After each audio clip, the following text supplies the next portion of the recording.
It's really nice. And I can... Testing, 1, 2, 3, 4. Go on and talk about what you were telling me about the younger women who are Well, I guess that planning. At my age, the difference in their goals, for one thing.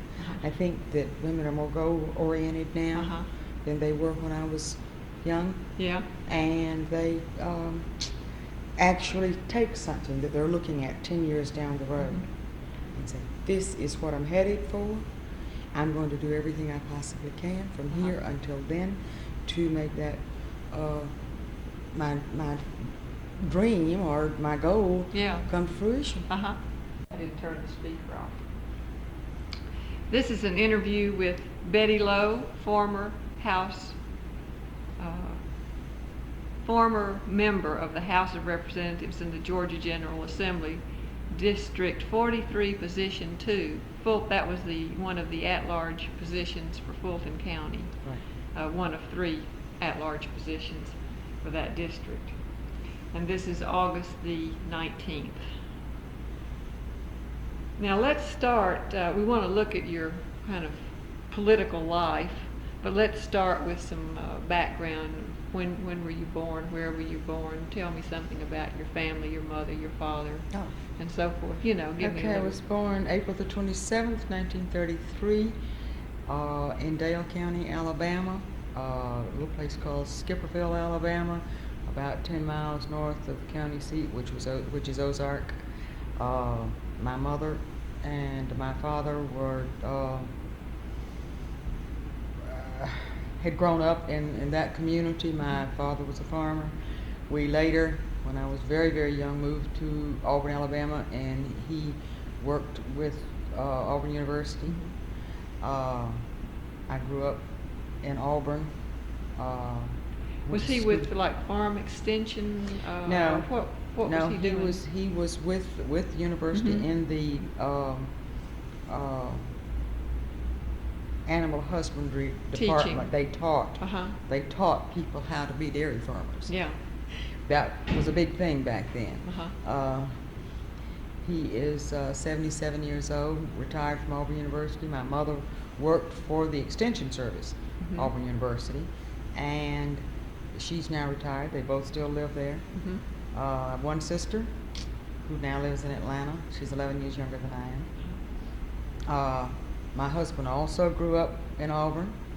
His father was head of the School of Civil Engineering. We both just literally grew up on the campus. In fact, I went to the first nursery school that is the forerunner of the daycare centers now, when they were doing the experimental work at Auburn University and they used staff members' children to go to the nursery school. In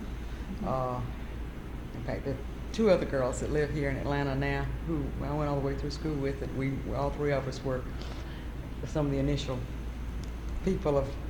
You were some of the original children who were in that forerunner for what is now your day nursery, daycare centers. They were experimenting with people who did not keep their children in their homes. And both my parents worked, and the other one is Ann Drawn, Ann Cousins, who lives here. Yeah. And she and I went all the way through school together. So I grew up on a college campus. Yeah. And that was in the 30s then, mainly, and into the 40s through and World War II period.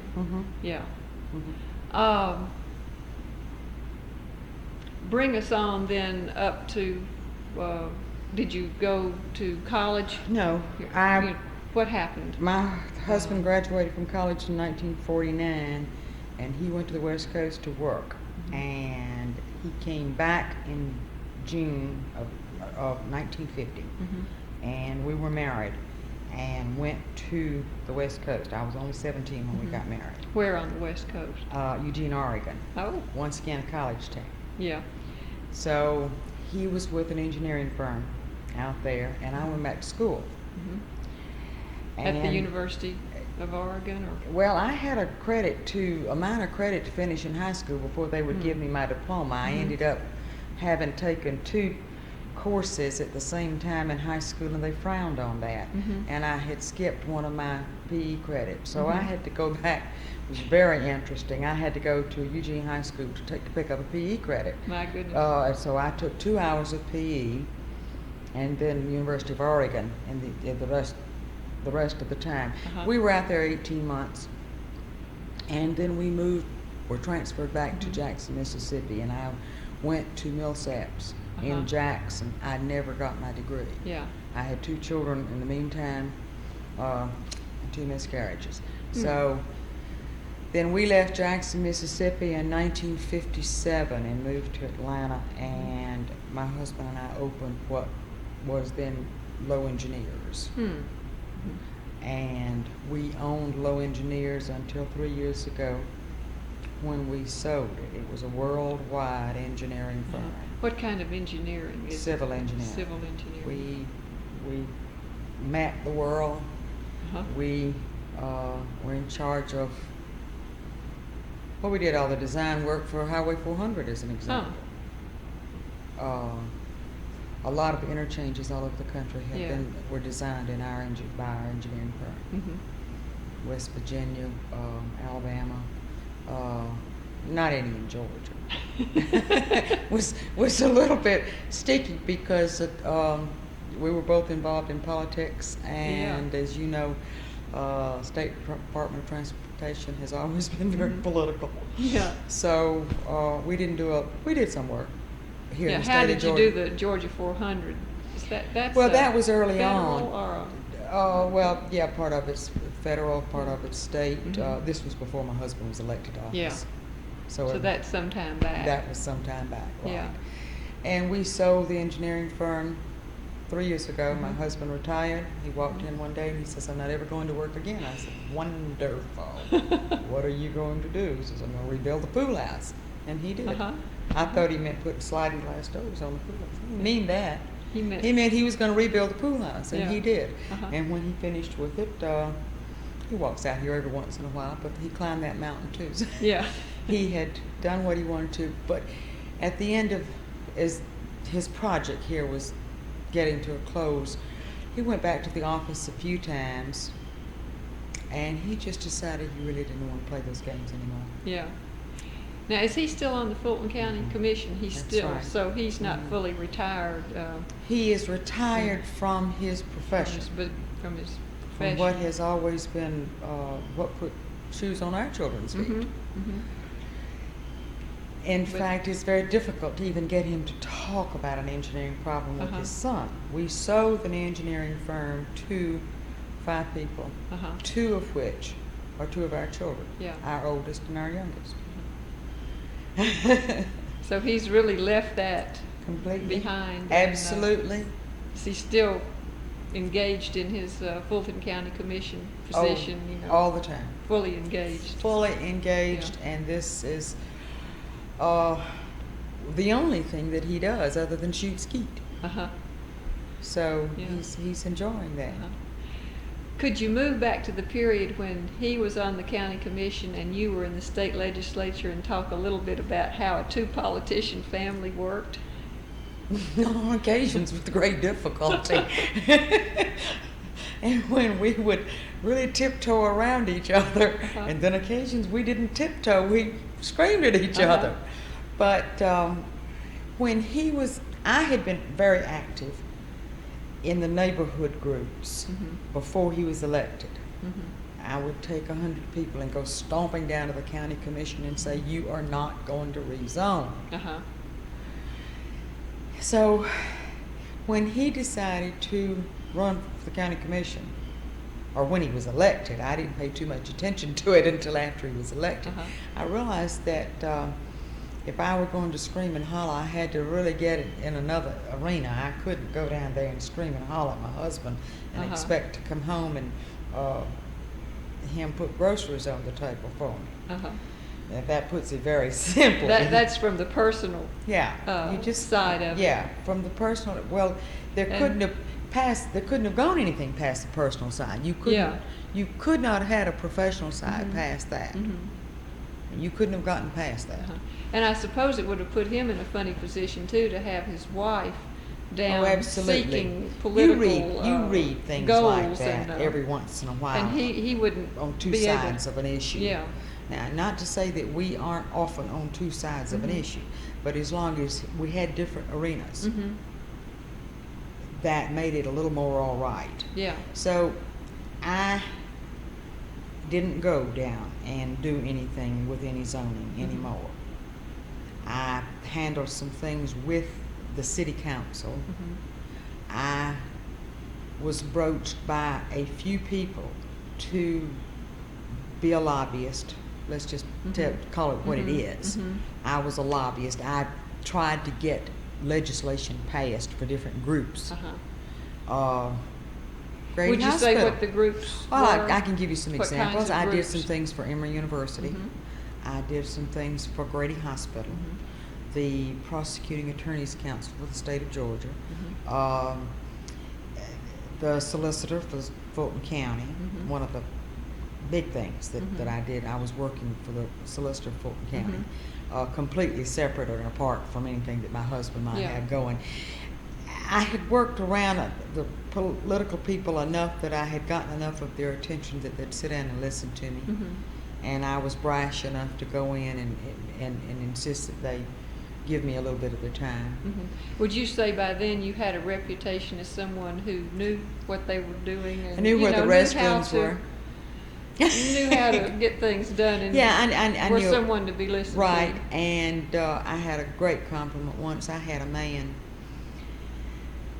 ask me if I would talk to someone who was new and green at the whole process, and I said, well, I think that this person is going to be going after the same money I'm trying to get. And he said, I know, but can't you put this on another level? She really needs some help knowing how to contact these people and how to talk to them and what to do. So I did. I sat down and she's still down there in the halls doing a lot of lobbying. And so I sat down and I talked to her, and then when I finished with her, and I said, now let me tell you something. The first morning that I come down here and these funds that I've got earmarked for this particular project, I come down here and those funds have been moved to you, I said, I'm gonna cut your throat. Well, her eyes opened up so big, and none of this. Well, I walked in down there one day after appropriations committee meeting into the wee hours of the morning the night before, and I looked at what was written down there, and she had my funds. And I walked out into the hall, and I said, I told you. I said, you've had it. And I went to work on her, and I did a real job on her. I mean, she just didn't have quite as many years behind her as I did. She didn't know where as many bodies were buried as I did at that point. The next morning, those funds were back where I thought they belonged. That didn't necessarily mean they were where they belonged, but they were where I wanted them to be. You had gotten your I goal had, reinstituted. That's right. So I to say. had pulled my strings a little bit harder than she knew how to pull hers. Yes. Are you saying that you went to people and Oh, kind absolutely. of did some more Oh, quote unquote absolutely. lobbying to I get did a those lot of funds it in back? 24 hours. Yeah. Did a lot of it in 24 hours. We've got a picture of me after I was elected to the House, and it takes someone who knows what people look like to know who I was talking to. But my finger is going just like this. And the person I'm talking to, you can see the grin on his face. And I'm sort of smiling, but not a lot. Yeah. It's Joe Frank Harris. I mean, what I'm telling you is you promised me you would do this. You haven't done it. I expect it to be done. I keep my promises. You keep yours. Yeah. And he is laughing a little bit. Yeah. But my husband's got the picture inside on the wall. Was that when he was on the Appropriations That's Committee? when he was when on the he was Appropriations chairing Committee. That's when he was Appropriations chairman of the Committee. Appropriations Committee. Right. So he had let something slip that slipped by. Well, he that, hadn't done it quite moved it Yeah. as fast as, and I was afraid that he was going to let it slip by the board. Yeah. It's getting fairly late in the session, and I didn't want it to slip by the board. Yeah. I have been interested to see that there are some things that I was involved in that have come to fruition that are there. And this past year, I got a call, and somebody who staff, Mhm. not non-elected official, but Mhm. they called me because an elected official told them to call me. Mhm. Said, is this still something that you're interested in? Somebody is monkeying with the funds for this project. Mhm. And you know, how important is this? Mhm. You're no longer involved. I said, well, I am involved. I'm still on the board of directors Mhm. of the Georgia Council on Child Abuse. It is Mhm. very important. Don't let anybody fool with the money Mhm. for this project. And it went from, in 1979, George Busby gave $40,000 out of his emergency funds to get them started. And last year, from the state alone, they probably got between $300,000 and $400,000. Hmm. So a But there was a- tenfold increase. Oh yeah, there was a particular 200 of it that Mhm. that somebody was fooling with Mhm. last year, trying to divert some of the funds. Yeah. And we had nickeled and dimed too long. Mhm. And Georgia is one state that seems to have a lot of child abuse. Huh. And I just think it ought to go on. Yeah. Yeah. In fact, the director of the Georgia Council on Child Abuse for the state of Georgia has just been hired away from us. Hmm. And in fact, they're having a luncheon for her today. Mhm. But she's going as to the acting director of the National Council Oh. on Child Abuse in Chicago. Well, So what's her we're- name? Bonnie Engel. Hmm. We are we're very proud of her, but we hate to lose her It's too, one of those because Sweet and this is bitter. the first job she ever had. Uh-huh. When she was out of school, she came to Atlanta. This was the first job she ever had. She has built it, the organization. Mhm. Somebody was bound to hire her away from us Yeah. sooner or later Uh-huh. because we, of course, cannot pay her what they would there. And this Uh-huh. is a big step upward because the director is leaving in about 4 months to go with one of the political campaigns, one of the presidential campaigns. And as you know, these people who leave to go on a job to go with the presidential campaign very seldom ever come back Yeah. to the jobs where they are. So I would imagine that at some point within a year that Bonnie will probably be made national director. Yeah. So this is, you know, A great step up for Uh-huh. her, and absolutely. now you'll have to get to work finding someone We're else. doing a nationwide search Uh-huh.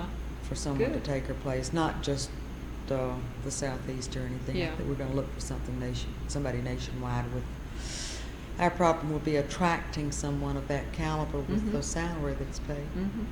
Yeah. Well, it sounds like you're still very involved, and I want to come back to that. Okay. You know, to end up with that. You Oh. direct me the way that you want to go. Yeah, we're doing fine though. Let's go back to talk about how did you get to be involved in politics generally? You had mentioned that you started neighborhood politics, which was largely zoning politics, and Well, then you were lobbying. How did you get to that point? Oh Lord, I don't know What if I brought can you- remember. Well, when we lived in Oregon now, I was involved in politics in a neighborhood way out there. Not much, but I would stuff mailboxes and this Yeah. type thing. Then when we came to Atlanta, we lived in DeKalb County, and I did some things, save my school type situations. Don't build apartments next to my school, this type thing. Yeah. And then we moved out on Harris Trail, and as I say, the major thing was trying to keep the zoning from being reduced in the number of houses, Yeah, the density. the density. So these were kind of like things that were threatening. That life, I felt that they were Ways that you life-threatening thought, things. yeah, I life was so should be. naive, really, that I fought 285. I really wanted 285, but I wanted 285 to go out further. I didn't want it to be so Somewhere close to else. me somewhere else.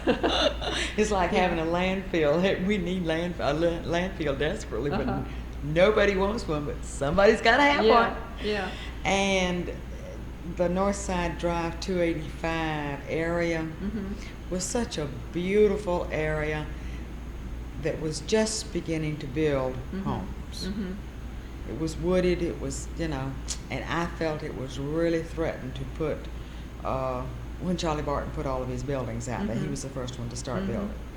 So I really was involved in doing that. And then I lived on Harris Trail, and they wanted to put West Paces Ferry Hospital right next door where the Allstate building is.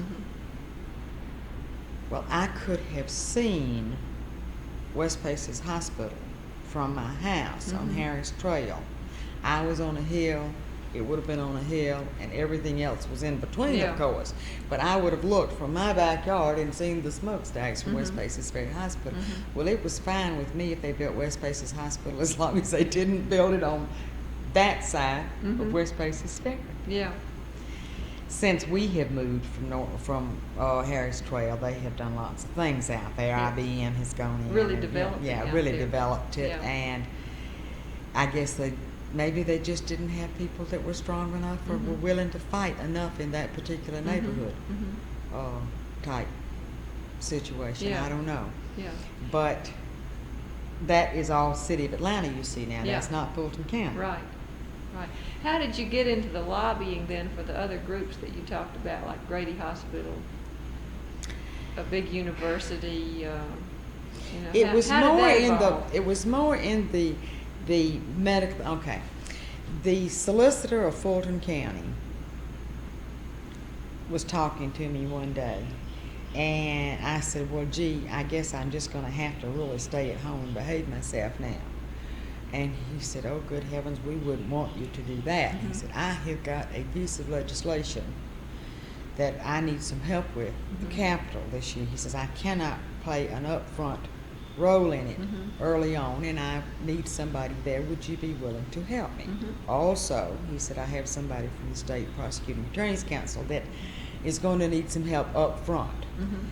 Would you be willing to monitor and sort of look for some things?" Also, just out of the blue, somebody came to me with one of the conservation groups. I guess the word sort of got out that since my husband was elected, I had to retire. And people just came to me. You had to retire from your the neighborhood type things that I just simply could not afford to go down and fight my husband. So they knew that, and So people came to me. The piece of legislation that the solicitor wanted me to work on was the piece of legislation that put Mr. Thievis in prison. So was it a anti-porno, it's directly anti-porno, anti-pornography. That's pornography. interesting. That And was some time ago. That's right. And I got called the porno lady. I was the porno I'd lady. forgotten about that. Yeah. That's a long And now time that's ago. all revving up, has been revved up again. Yeah, it is. Different way. In a different way, and the law then was changed several different times, and I was involved in each and every time that it did. And then I had someone from the Georgia Trust for Historic Preservation came to me and asked me to help with something, and then somebody from Children and Family Services came. They were rewriting the adoption bill. And I just sort of began to get a reputation for getting in there, and if I liked something, fighting for it. Yeah. And if I didn't like it, I'd tell you real quick I didn't want anything to do with it.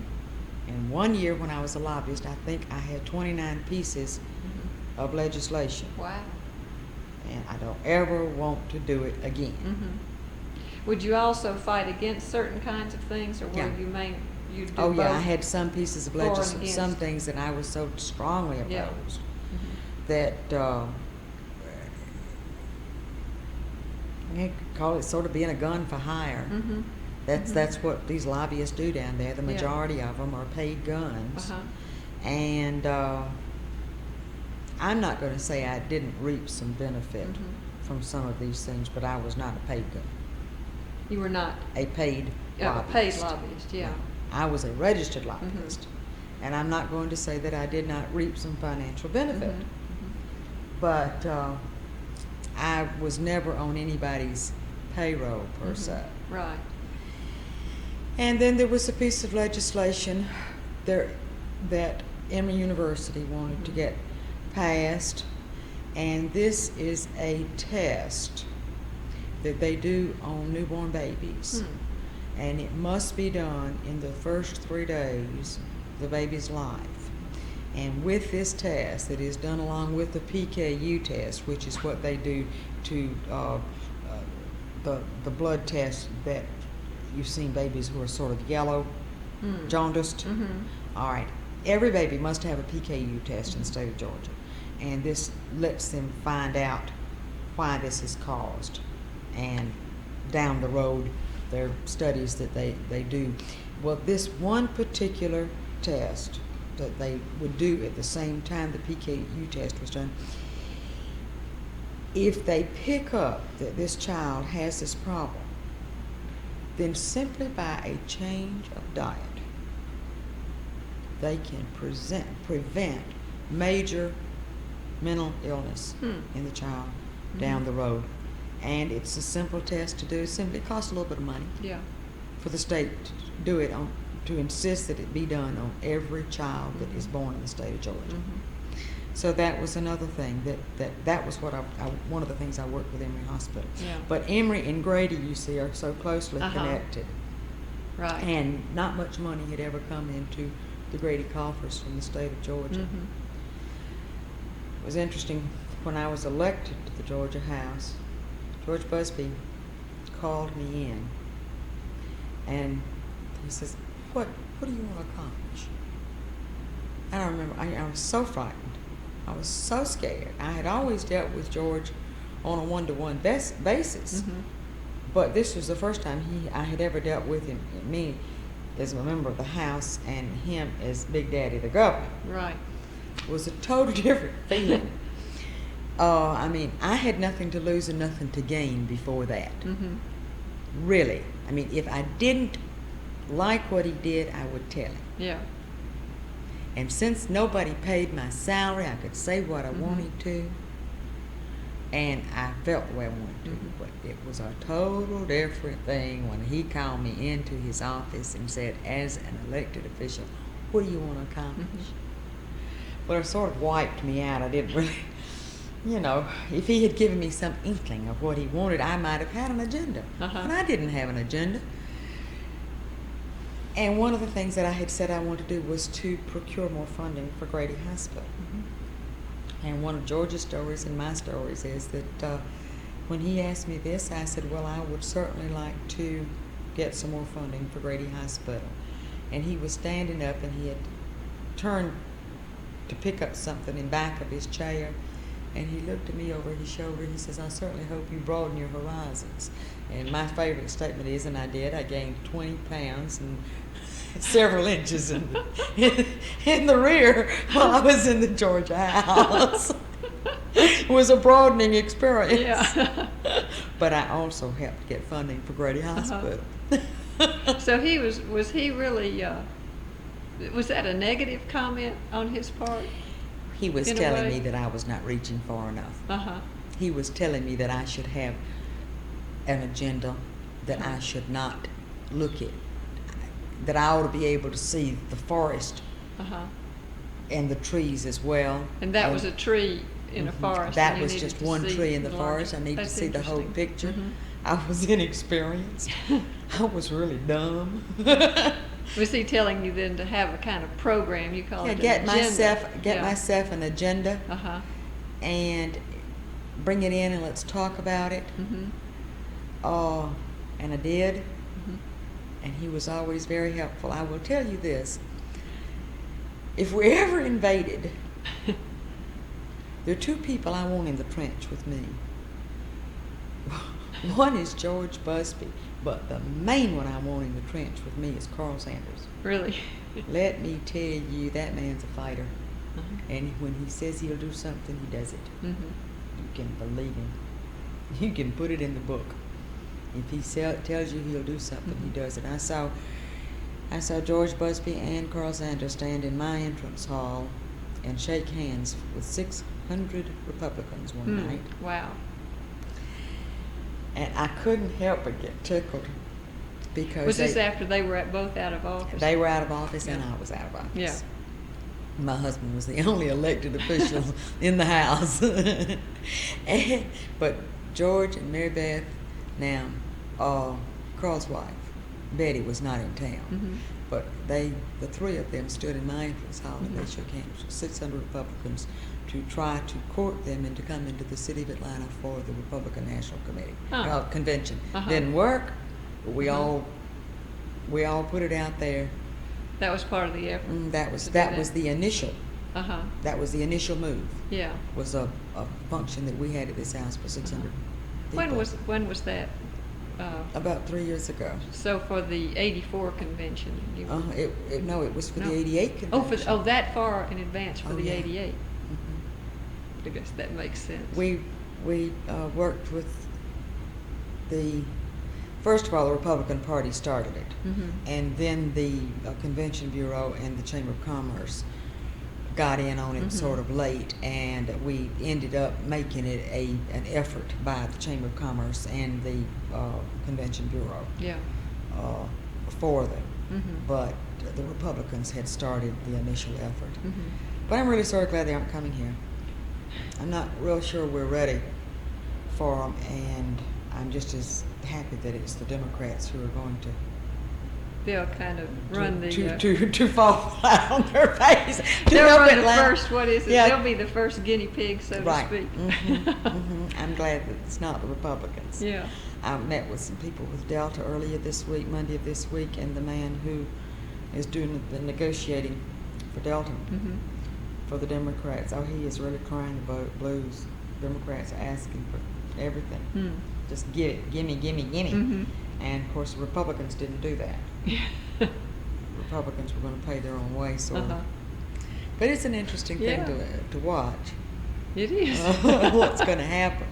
Because Atlanta's not ready for a national convention yet. I got news for you. Yeah. And they don't have long to get ready. We'll see what happens. Yeah, we'll see what happens. Yeah. Yeah, could we also back up and talk about your part in the Republican Party, how you got involved in the Republican Party, and how does that kind of layer into what you've been talking about as a lobbyist? Well, not really. That is really sort of separate. Mhm. When my husband decided to run for office, now we had been involved politically. We'd done things like stuff mailboxes, and of course I'd In done my Oregon, neighborhood things. Also for the Republican Party, or here in Atlanta? Here in Atlanta. Here in Atlanta. Here in Atlanta. Mhm. I had worked for a Republican candidate in Oregon and one in Mississippi. Mhm. One in Oregon won, but then the one in no Republicans were No ever chance elected of that in Mississippi at that point. But when we moved to Atlanta, we had sort of worked for the candidate and not the party. Uh-huh. In fact, we had worked for a few Democrats.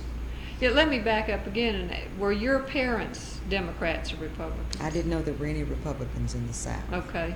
There were a few, I understand. Not But- in my mother and father's but day. both of there your- are there. In fact, the first time my mother and father-in-law, or my mother and father, Uh-huh. voted for Republican, I am sure that my mother and my father-in-law voted for my husband for the first time as a Uh-huh. Republican. Yeah. I am sure that my mother and father voted for Republican a few years ago for the first time. Uh-huh. Always. So they were They grew solid up with Big Jim Democrats. Folsom, if that tells Yeah. you something. Yeah. In the state of Alabama. Right. They grew up in the years where somebody paid their poll tax and that's who you voted for. Mhm.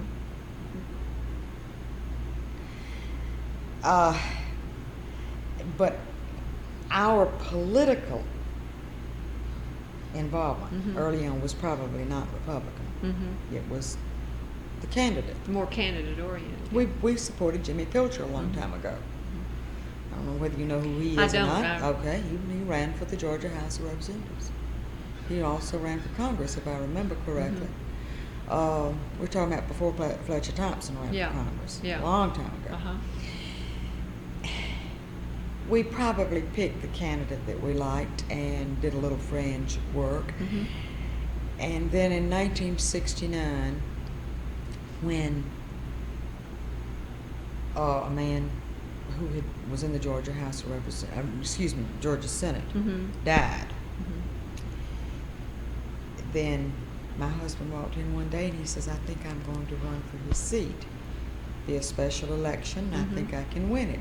It's the 40th, it's the 40th senatorial seat now, basically, but it ran from like down around 13th Street all the way to like the city limits, something like that.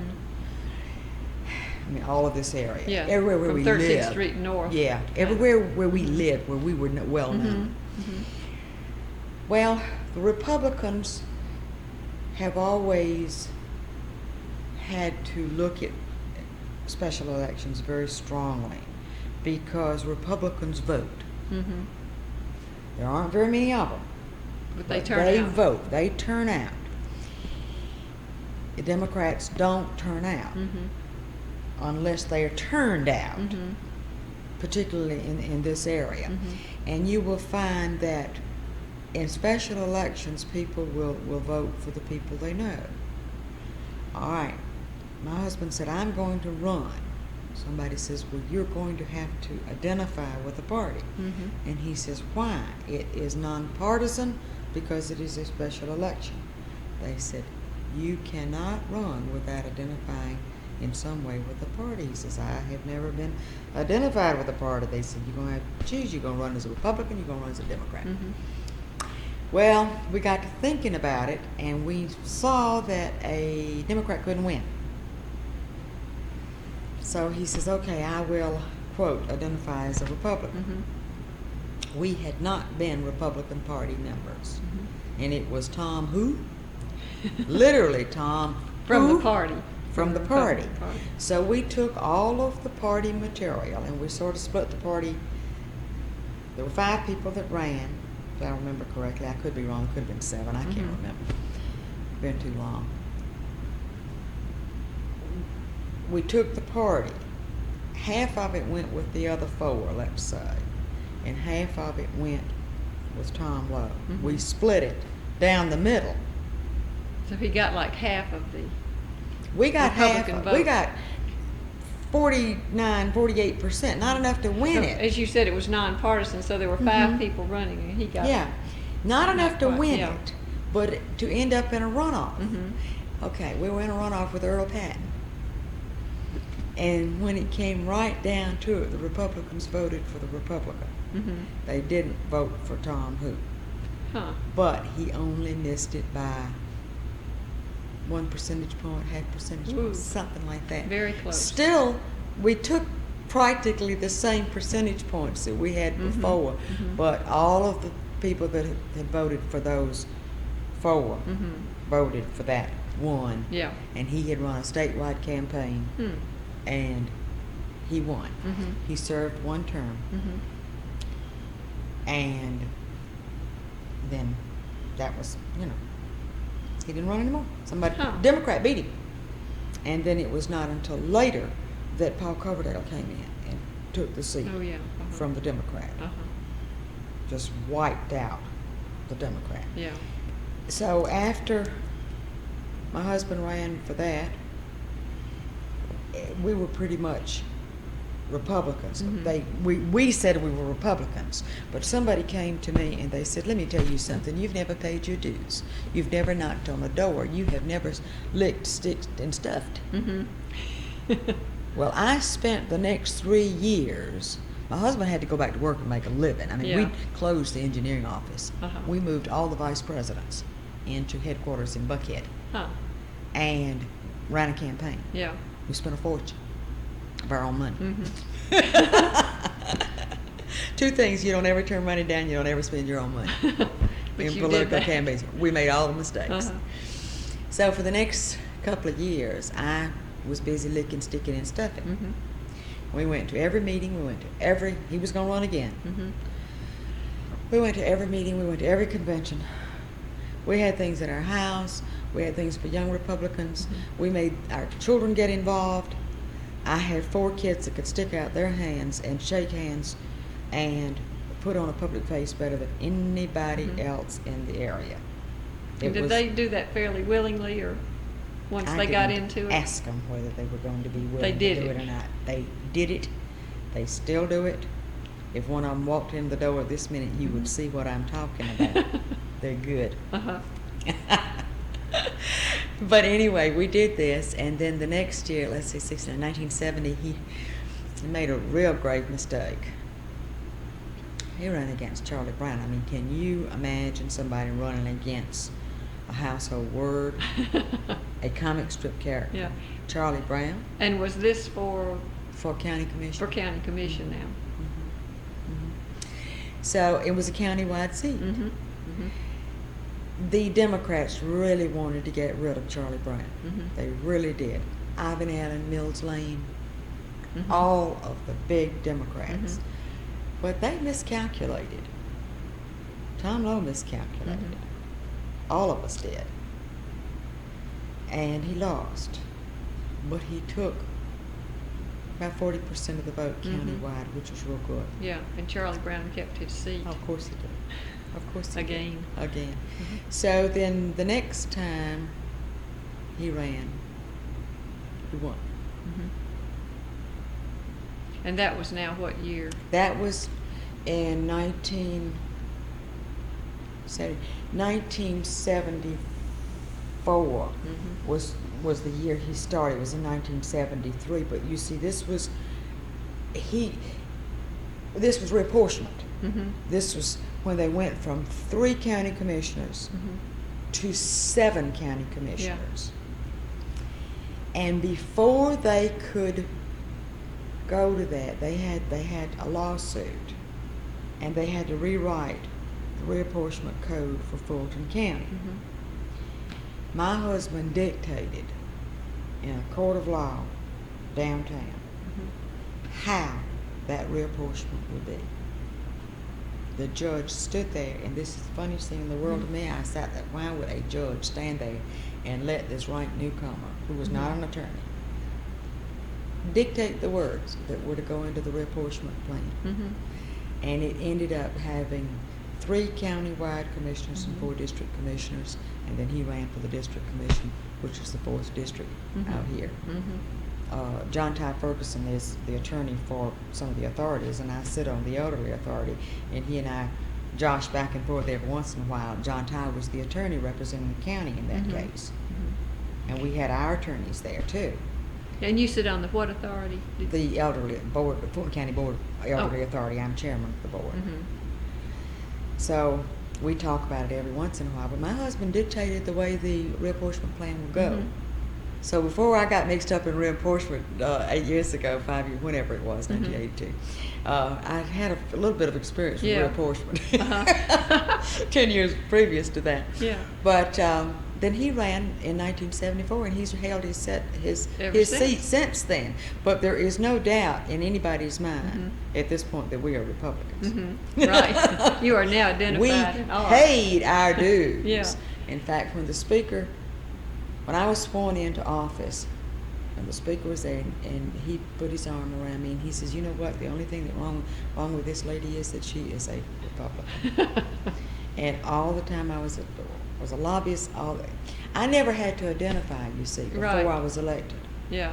what I was going to be. Mhm. I was elected in a special election. I still didn't have to identify. Mm-hmm. But the day I walked onto the floor of the House and got a seat, Yeah. I had to tell them whether I was Republican or Democrat. Right. And it was never in anything until Uh-huh. then. It was assumed that I was a Republican, Mm-hmm.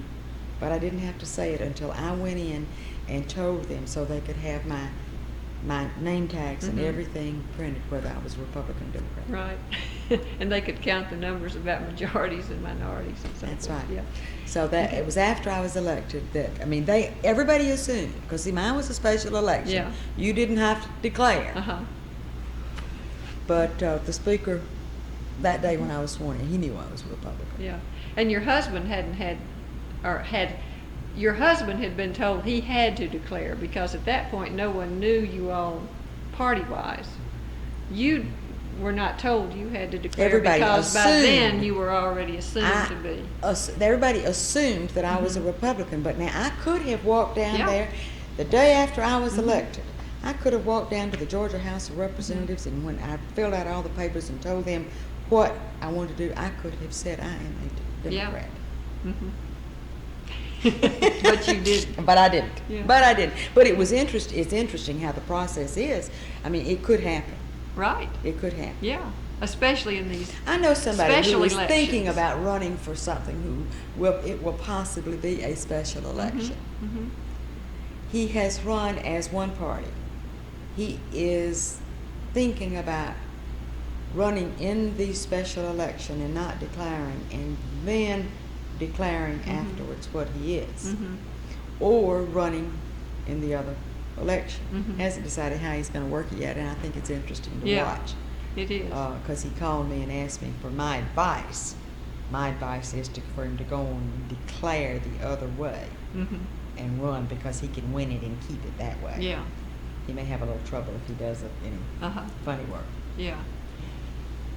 Now you then got, how did you get to run in your first campaign? Bring us up to that point. Now you're doing your party duties. I have, since been sort of involved in political things, let's say since 1965, 66, somewhere along there. Really before then in a minor way, but real heavily since our fourth child was born in 1965. I was sort of involved before she was born, but after she was born, I was very heavily involved in lots of things. I was a member of a lot of organizations that had political orientation. I mean, So they were oriented politically. Right, and having children didn't keep you from, you didn't let having children keep you from. No, I drug the kids along to go to Little League and things, and I drug the kids along to do everything else, and they just grew up with it. The summers I would pretty much stick close to home, but I never found it a problem to be involved. You know, there's an old saying that if you want something done, ask the busiest person around. Well, I stayed busy. So you're one of those really active people. Yeah, I find it very difficult to sit quietly. Yeah. Enforced vacation this past 30 days, and I even got frustrated and burst into tears earlier this week because I didn't think I was moving along fast enough. Really, I'm moving along very fast. Yeah. And when we get through with tape, you'll remind me, I'll tell you a story about it. But anyway, I got involved because it was a progressive thing. I just became a little bit more involved and a little bit deeper involved. And when you reach a point where, say, your horse racing association will come to you and offer you a job, Common Cause came to me, heaven forbid, and offered me a very high-paying job. You realize that you have accomplished something. When a member of the House made it known that he was going to resign to take a job with, I guess he was going with Georgia Power. I can't even remember. Yeah, it was Gerald Horton. Gerald Horton. Didn't he go with Georgia Power? I can't remember. I think so. Yeah, he went with Georgia Power. When he made it known that he was going to resign, I happened to be in my husband's office one day. Of course, the wheels had been turning in my head and back there somewhere. Gee, this would be sort of fun. You'd been involved in so many other I'd been campaigns. involved in everything. Your husband's. So I was in his office one day. He says, "You know what?" He says, "If you're going to run for Gerald Horton's seat," he says, "you really ought to start going to see some people," with my mouth open. And he sort of grinned. And we were downtown. In fact, we were in his commission office downtown. He says, "Why don't we run over to a certain bank and see a couple of people?" And I says, "Are you serious?" And he says, "Why not?" He says, "You've done everything else." And I said, "Well, don't you think we better talk it over with kids?" He says, "I haven't seen you let the kids tell you what to do yet." So we did. We went across to see these two people, and it was real funny. We talked to them. They were both friends now, long-standing, as well as sort of political people. Both of them registered lobbyists. Both of them well-known, Mhm. well-connected, still are. Mhm. And Were they party connected also? oh no, you don't get many lobbyists that will Yeah. be party Uh-huh. connected. They can't Uh-huh. afford to do Yeah. that. Yeah. Not many people who have any political clout at all down there ever say, "Hey, Mhm. look, I'm a Republican," Mhm. Mhm. or "I'm a Democrat." Yeah. They play both sides of the Right. fence. Well, they have to. They're I trying did. to get programs. Absolutely. I just put in. never told anybody. Yeah. Well, anyway, we went to see these two guys that day, and after we talked to them, we started to leave. One of them called me. My husband walked out in the hall. One of them called me back. He says, "I've got one piece of advice." He says, "First of all, you've shocked me." He says, "I never thought about you running." He says, "From now on, never take your husband with you when you go to talk to somebody." He said, "You allow him to overpower you." Uh-huh. That was a good lesson to learn, because we are both very strong people, very Mhm. strong. And if we've had any problems in our family, or if it ever causes a problem, it will be because we're both too strong, Yeah. and we have butted heads, and neither one of us are willing to give. Mhm. So Do you think he was saying that he was shocked that you were going to run because your husband had come with you and he thought maybe your husband was going to run for something? that's what they initially Or- thought when we walked in. They were shocked that I was going to do it. They were shocked because, not because he had come with me, but because they thought that when he walked in, and Mhm. the way he started talking was It that was he was him. telling them that he was going to Yeah. run. Do you and- think they would have been shocked that you were going to run if you had gone in there by yourself and started talking to them about No. it? Mm-mm. Because of your reputation? They would as not a- have been shocked at all. Yeah. I think it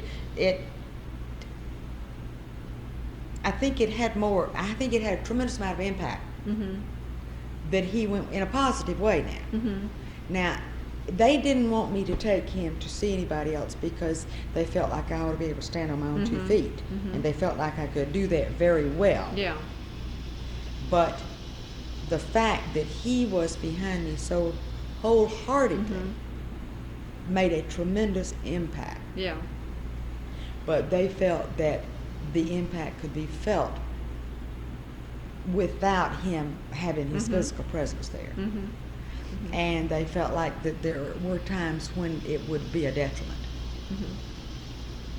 So I know that I had a business call to make not long ago, and the husband of one of my business associates, I mean, she told me that he wanted to go along, and I Mhm. nixed it. I said, Mhm. "No, absolutely not. Mhm. We don't take anybody but us. He is not actually connected with the firm. He's Mhm. always there behind, pushing us, giving us support. Mhm. But he's not connected. He's not a member, an active member. Mhm. Passive, yes. Financial or Mhm. support, this type Mhm. thing. Anything he can do, moral support. But he's not a member of the firm per se." Yeah. So I didn't want him to go along. Mhm.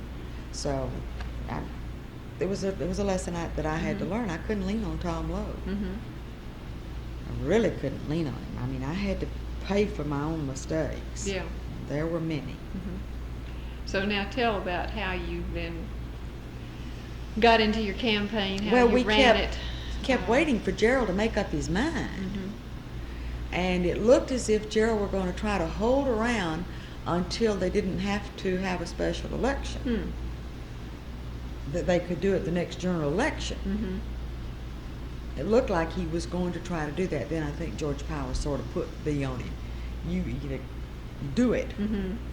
or don't do it. Yeah. We need you. If you're going to work for us, then come on and do Mhm. it. So then he had to do it within a certain frame length, time frame, for the, if you did it at a certain place, then you had a special election. If you waited past a certain Mhm. point, then you waited until the next general election. And just like I say, George Powell was not willing to allow him to wait until after the next Mhm. session, Mhm. because that would not have been a special Yeah. session, a special election. Mhm. So once Gerald, we got everything in place, knew what we were going to do. We were just waiting for Gerald to make his announcement. Then Gerald made his announcement when he was leaving. Mhm. Then the governor didn't call the election. He just didn't name it. He just kept waiting and waiting and waiting and waiting. Finally, he called the election, and we had everything in place, and it just worked like clockwork. We already had everything designed for the ad campaign. But it was interesting. All these other people got in, and they thought, you know, nobody's going to vote for Bettye Lowe. Who's Bettye Lowe? This is Tom Lowe's wife. Her husband's in politics. Can't have two elected officials from one family. My statement was, why can't you have two elected officials from one family? What prevents my husband from doing his thing in his arena, and me from doing my thing in my arena? Right. Are you trying to say that the man next door cannot decide whether to vote for Tom Lowe on the issues and Bettye Lowe on the issues in two different arenas? You're calling the general public stupid. Right. And they may be naive, but they ain't stupid. How many other people were in the race then? 5, I think. I have to stop and remember. The youngest, there was one very young, Bobby Brown was in there. Bob Brown was in there. Those are two separate people. That's very confusing. They were both the from voters. the East Point area. The Stembler boy, what was his name? The movie, Georgia Theater people, John Stembler was in there. Who is the lobbyist? Buddy Griffin was in there. No, I haven't. That was a heck of a lot more than 5 of us. Yeah. And there was a sprinkling of Democrats and Republicans, Sprinkling. but it was a nonpartisan. It was nonpartisan. Let's see. There were 1, 2, 3. There were about 3 and 3, I guess. Democrats. Bobby Brown, you never quite knew what he was. He was a kid, a real nut. But then, I guess there were 3 Republicans and 3 Democrats, and we had run numbers. We pretty well knew that I was going to end up in runoff. What surprised me was that I ended up number 1. Yeah.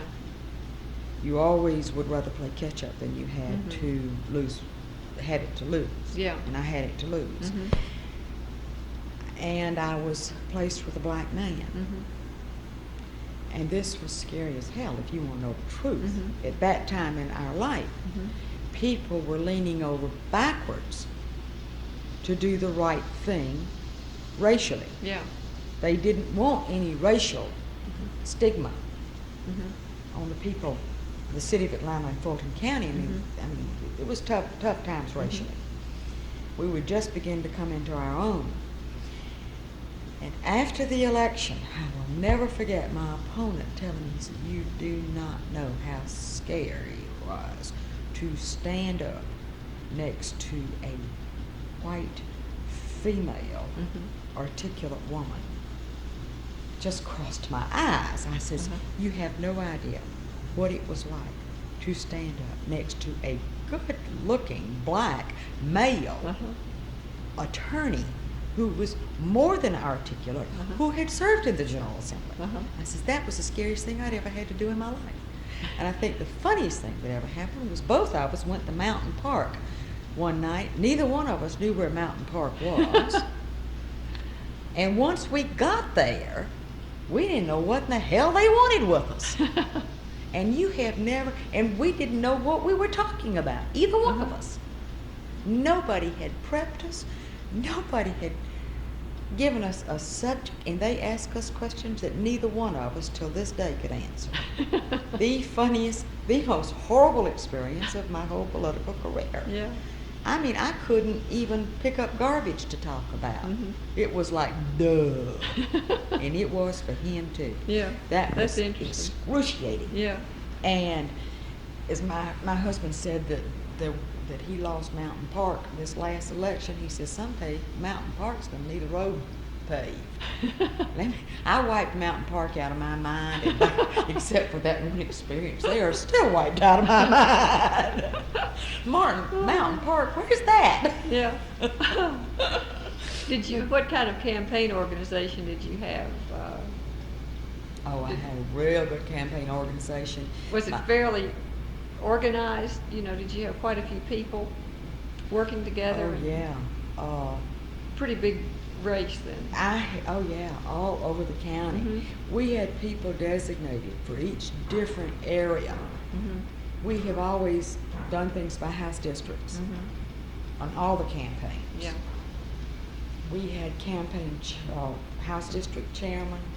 Those house district chairmen had people fanning out from Mhm. them. We had people in charge of different neighborhoods. Mhm. All over the county. Mhm. Did you have a manager, a campaign manager? Well, now that's Or- something else again. We had an office manager. Mhm. Doris Van Veelen has been office manager for each and every campaign either one of us have ever run. Mhm. Her husband, when he was alive, was also very involved. But Tom Lowe and Bettye Lowe have always very closely held their own campaigns in their own hand, so we Yeah. know what's going on. Mhm. When he is running, I have pretty much run the campaign. Mhm. When you work with Tom Lowe, you pretty much implement what he says to be done. Yeah. He has got most of it up here, Mhm. and he knows exactly how it ought to be done.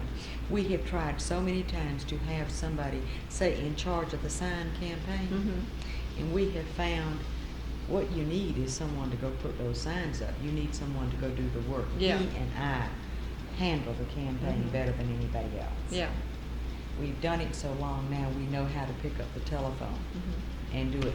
We have an advertising man who knows us so well Mhm. that if I picked up the telephone and called Frank White right now and said, Frank, I'm going to run for Paul Coverdale's senatorial seat, Mhm. which I may do Mhm. if he doesn't run again. Mhm. Let's get this in the works. Mhm. Frank goes to work, Yeah. and the next thing I know, either in the mail or by courier, I have got a platform. I've got everything I need. I've got it worked down to a science, Mhm. and then we start ticking it off. Yeah. And how it's going to work. Yeah. By the way, do you want that? These are histories, you know. These are public, not anonymous tapes. Do you want that struck? What you I said just about said Paul about Coverdale? what you might do. Oh, absolutely not. Okay. Anybody that asks me, I will tell them Yeah. that if Paul That's not Coverdale something does that's, not run, or if Kill Townsend does not run, Mhm. I don't consider those my seats. What I Mhm. consider is that I have paid my dues, Mhm. that my seat, I was vulnerable, Mhm. being a Republican and serving in a countywide capacity. Mhm. Then I feel like that if I decide that I want to go on with a political Mhm. career, that I have laid all the groundwork Yeah. in either one of those two seats Mhm. that I will walk with. Mhm. I don't think I'll have any trouble at Yeah. all. And No, that's- I've told everybody That's this. like This- common knowledge. common knowledge. Yeah. Everywhere. Okay. I think that it's interesting that when I decided to run for the Georgia House, I went in to see the Speaker. And he says, okay. I told him I was going to run. Mhm. And I said, Mr. Speaker, I just want you to know, he says, if you decided which party you were going to run Mhm. from. And I said, Mr. Speaker, it'll be a special election. I don't have to declare. Mhm. He says, well, he says, if you run as a Republican, he says, I think you can keep it one time, Mhm. but you will lose it. He says, I think you can win it. Mhm. He says, Democrats have no problem Mhm. with you winning the special election. What he was saying was the Democrat couldn't win it in the special election. Yeah. He recognized this. Uh-huh. And, they figured that for a half of a term, they would have to give it up. But in the general election, in the next time around, that I would lose it. Well, he was wrong. I kept it in the year that Jimmy Carter was the presidential candidate from the state of Georgia, Mhm. and Jimmy Carter lost and I won. That made history. Yeah. Absolute history. Nobody could understand how I kept it countywide. 2 years down the road, when Joe Frank was running for governor. Oh, now this is, I don't care whether this goes into the record or not. There's no secret, I don't think, that Jimmy Carter was probably not the Speaker's best friend. Joe Frank was the Speaker's protege. As I remember, that was common knowledge. That was common in knowledge. The I don't campaign. think I'm telling anything. So when I didn't lose it. I didn't lose it. That when John Greer beat me. What we had done is we had reduced to 2 seats. I announced. Yeah. Then John Greer announced against me because they felt that he could beat me rather than Barbara Couch. Couch. Couch. Yeah. And he had already held one of the positions at large. Oh, well, yeah, he had held it for 30 years. Yeah. 20 years. He'd been in the General Assembly for 30 years. Yeah. So you see, they knew that John Greer could beat me. Well, when he qualified against me, I said, you know, that's all she wrote. But you still got to run a campaign. If Barbara Couch had, if she had been left so she had to run against me, if John had gone on and announced for the other seat, then Barbara Couch would have been out of it. When it came right down to it, now John was a Democrat. Good friend of mine, Democrat. He had always supported me until it was time for that decision to be made, you see. So Joe Frank Harris had to win as governor. I was doing, everything was going okay, really. In fact, the Democrats really probably didn't even mind too much if John Greer got beaten. I mean, he was 74 years old at the time. So 3 weeks before the election, Bob Bell was doing very, very well. It looked as if Bob Bell might pull even. Well, they had to turn out the vote for Joe Frank. And that's when I lost it. Yeah. I mean, I had expected to lose it the whole time. I was surprised the way things were going. But all of a sudden, Bob Bell mushroomed as the darling of the state.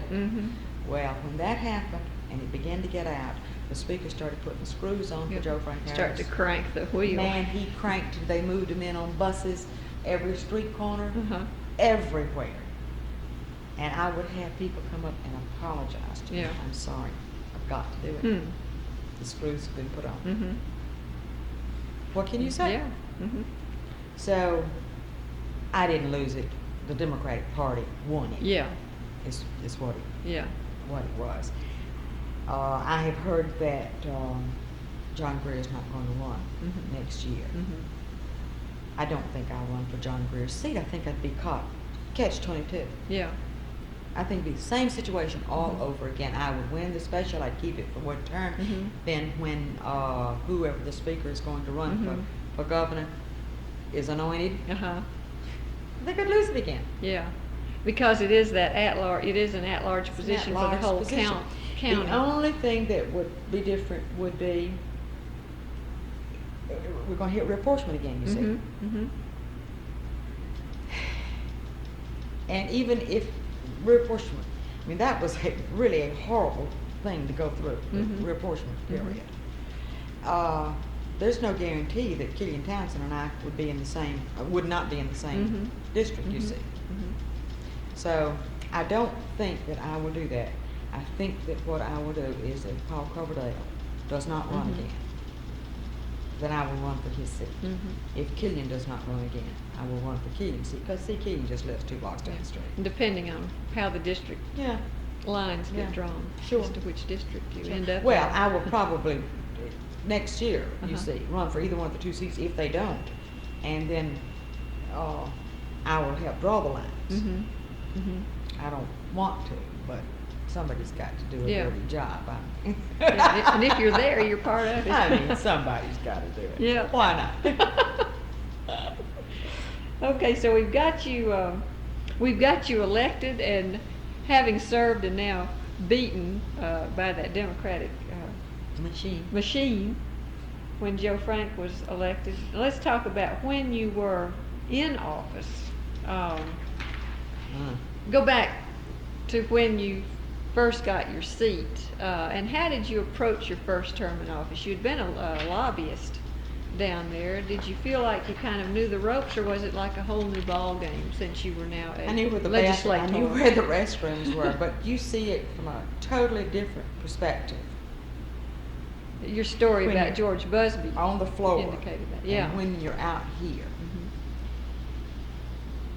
I think I got more done when I was out here As a lobbyist. as a lobbyist Mhm. than I did on the floor. Mhm. I was not there long enough to have a hold on anything Yeah. to get it done. I mean, Uh-huh. I had been out here 12 years, Mhm. and we're talking 3 years, Mhm. 4 years Mhm. most Mhm. on the floor. You think you know a lot about it until you get there. And even though I knew a lot Mhm. and knew what was happening, I was not willing to do some of the things that you had to do to get things done. Mhm. Could you give some examples? Well, I was not willing to go down to the hotel, Stadium Hotel, Mhm. and hobnob with the rest of the representatives at night. Yeah. I lived here in town. I went to as many functions as I comfortably could, more than I comfortably could. Mhm. It was a long day every day. I still felt like that that I owed my family and my children, Mhm. my husband and my children, something, even during the session. Mhm. I covered as much ground as I could, and I was not willing to compromise my integrity. Some people were. I was not willing to be a yes man for either the Republicans or the Democrats. Mhm. Some women were. And I guess I'm not a big rabble rouser, female rabble rouser. But I guess one of the bad moments was when the Equal Rights Amendment got so few votes. Mhm. And I guess the biggest shock was when one of the women voted against it. Yeah. When This was Earlene one of the earlier Sizemore- times when it came up, are you talking about the I'm final time? talking the final time. 1982. I'm talking the Yeah. final time. That was a low point for me. And my husband is not an advocate was never an advocate of equal rights amendment. Mhm. But he said that he could not, that day, that he could not see how any woman Mhm. could possibly vote against it and live with herself. Mhm. And I thought that was insightful anyway, Yeah. even though he and I had just been like this about it. And we knew it was going to get defeated. I knew it was going to get Mhm. defeated. But, and the people who voted against it, they didn't vote against it because they believed that it was not the thing to do. Mhm. They voted against it because the majority of them were told to vote against it. The majority Coming of them down from the top. didn't even understand. Yeah. And as a Republican, I probably should have been the one, if I had followed Republican dogma, Mhm. that would have voted against it. Yeah. Yet it was all of these, quote, Democrats Mhm. in the state of Georgia that voted against it. Yeah. But when Earlene Sizemore voted against it, I thought, lady, you have ripped the lace off your drawers, and that's about all I can say about it. I mean, it just really, really did me in Yeah. to see that. And I saw people, Republicans like Dorothy Felton Mhm. and Betty Jo Williams and I did. Mhm. We all voted for it, if nothing else, but to say that Mhm. we are women and we're a part of this. Yeah. Um, In fact, weren't you the only 3 Republican women at that time? mhm. Yeah. We were the only 3. And there weren't that many more Democratic women. There were. How many of us? I Whether checked they were the 19, figures. 23? In 1978, there were 12 Democratic women and 2 Republican women, and then you came in. You made 3 Republicans, and by then maybe there were 14 And then or the so. next year, Barbara Couch was elected, Uh-huh. so that added another one. Well, there were two In or the three. House, yeah. There were 2 or 3 when Barbara Mhm. was elected that Mhm. year that came in. Mhm. So we were up to about 24 women in 1982, I think. Uh-huh. So, But it was still kind of a new thing to have, and that's still a small percentage of women. oh, absolutely. have in the In fact, after legislature. Barbara Couch was elected, one of the first things the speaker told me, he said, 2 things I want you to promise me you won't do. He says, don't cry the first time you get mad. And I didn't. I waited till the second time I got mad. And and don't tell me that you want a bathroom on the floor, right off the Uh-huh. the ante room. Well, I promised him I wouldn't do that. I just used his. But I did, and I didn't cry the first time. I waited till the second time, and then I shrieked, and with tears streaming down my face Uh-huh. at Sidney Marcus in the hall, with him laughing at me and everybody else laughing. Mhm. I was so angry and Yeah. so furious because he had not done his job, Mhm. and I didn't know how to do it for him. He was not on the floor when it should have been done. Yeah. And he had let something go by for Grady Hospital that Uh-huh. shouldn't have been let This go is by one the of the board. local Yeah, Fulton County yeah. bills. Yeah. This had to do with local legislation, nothing, but it was screwed up by somebody somewhere else. Mhm. And Yep. he wasn't where he was supposed to be, and he was leader, you see, of Yeah. Fulton County delegation. Yeah. Nevertheless, anyway, he and I, that was my first experience with Uh-huh. that. Yeah, by the way, what do men do when they're what do the men down there tend to do when they're very angry? Do they have a way to respond emotionally to their anger?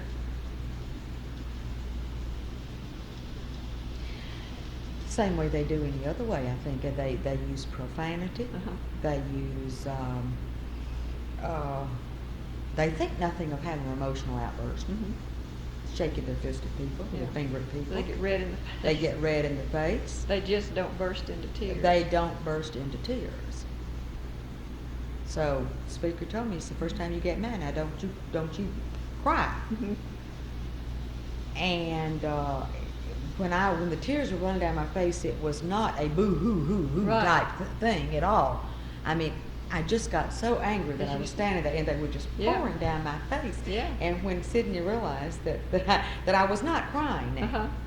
these were just tears of sheer frustration and anger. Yeah. Then that tickled him. Uh-huh. I mean, he might have gotten mad with me if he hadn't Mhm. seen just how it gripped me that Mhm. time. And we were standing upstairs on the 4th floor Mhm. at the west end of the gallery up Uh-huh. there, and it just tickled him to death. Just and all the Republicans had, I don't know what committee room we'd been in, but Mhm. all the Republicans had come out of the Republican office up on the 4th floor, and they were Mhm. standing there watching. Yeah. It was really a sight to behold and hear. Did it make you feel any better that he was laughing? No, it at kind you? well, after a few minutes, I realized that the whole situation, that there wasn't anything you could do about it. It Yeah. was over and done with, and I might as well laugh about it. Yeah. So I laughed with the tears running down Uh-huh. my face at that point. But that was after several weeks of really emotional type Yeah. situation, and we were so close. Uh-huh. And then it And didn't. anyway, Yeah. somebody wasn't there that was supposed to be handling it, and I Right. didn't know what to do. That was as much it as anything else. I didn't know what to do when nobody else was there Yeah. to do it. Yeah. I depended on him to do it. Yeah. And this was still in your first term, It's my first time. still. Right, but it was not until the next year now that the situation with the bathrooms came up, Mm-hmm. and I didn't blaze any trails Mhm. for women. Hadn't some women already been asking or They saying had that asked. they Every needed woman, bathrooms? practically every woman had asked. Uh-huh. I think said, we need a female bathroom. Yeah. But when I was elected, he told me, he said, don't you say a word about it. Care, I just use his bathroom. It was right there near my seat anyway. So, and lots of times he'd come roaring out of there to use his bathroom, Uh-huh. and I'd come out and just smile at him and let Uh-huh. it go at that. Well, Barbara Couch finally took it into her own hands, and she decided one day, he had us there and wouldn't let anybody leave Mhm. for a long, long time. So she went out into the ante room, and she got one of the guys. She says, now I'm going in here and I'm going to use this bathroom. Mhm. And nobody is in there at this point.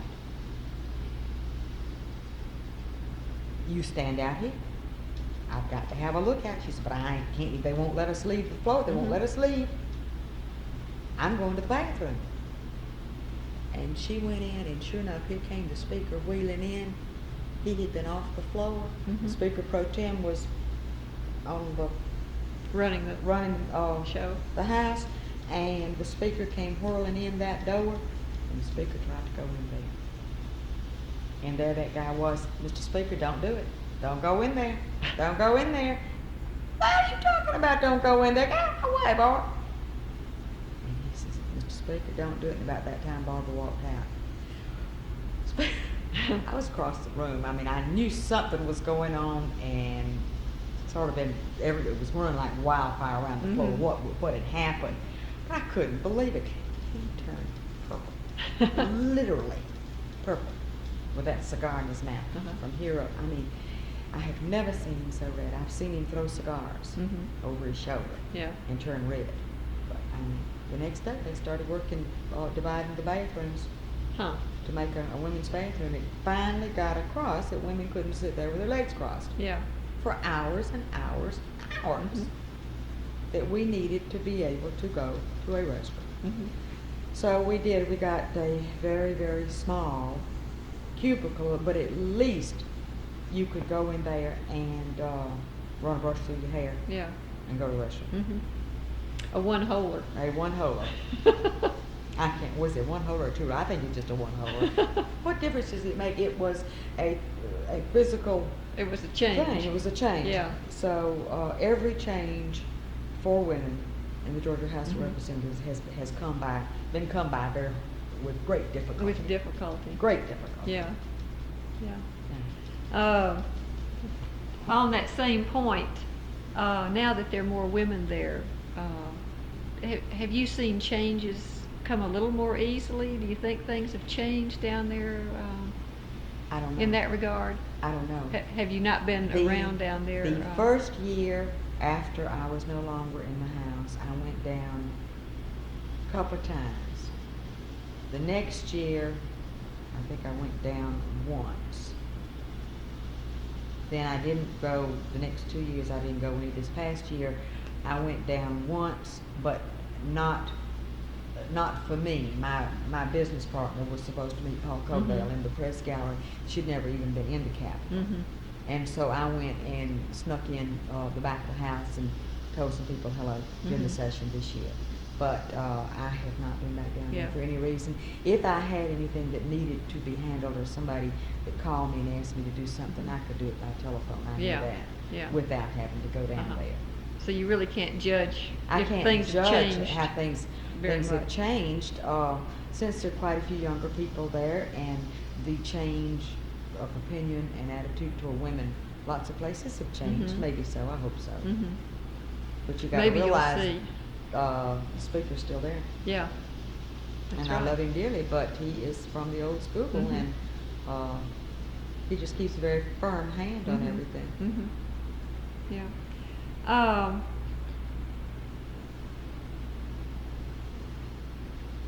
What do you feel you accomplished in the way of programmatic concerns while you were holding your seat there? What was important to you to get done? What were you able to Okay. get done? After I was elected, there were 2 or 3 things that were done that I had worked on before. One was the adoption law. Mhm. It was passed before I was elected, but then finally, after I was elected, it was changed to the way that it should be. It had not been rewritten since 1929. In 1980 Mm. session was the year that the adoption law was finally finished up to address some issues that had not been addressed. Mhm. And that's a long time for adoption not to be looked at. Yeah. 1978 was when the bill was passed, and then 79 and 80 was some fine tuning going Mhm. on. So that was done. the Georgia Council on Child Abuse was set up. And it Was that in started- connection with the adoption? No. Was that related? That's another. Totally different. Totally different. Mhm. I started the Georgia Council on Child Abuse with emergency funds from the governor. And it is now a statewide organization. It was called Parents Anonymous then. It was a counseling thing. Georgia Trust for Historic Preservation had several pieces of legislation that I had been involved in. They had funds, federal funds, matching state and federal funds that were put together to acquire pieces of property in the state for preservation. One is the Hay House in Macon. There's one in Athens. There's one in Savannah. There's one the historic area in Columbus. If you would let some people go, you wouldn't have anything to hand out. Yeah. They'd wipe it all out everywhere. What's so interesting, we'll spend some of their money because it'll ring on the other two lines now. Yeah. It's a rotary thing that goes right down the list of numbers that'll ring on the other two lines inside. Kathy Steinberg's bill notwithstanding. Notwithstanding. Right. Yeah.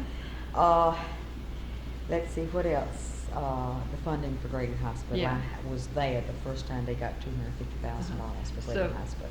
You were able to accomplish. I was that. a part of the machine Yeah. that accomplished Yeah. that. Yeah.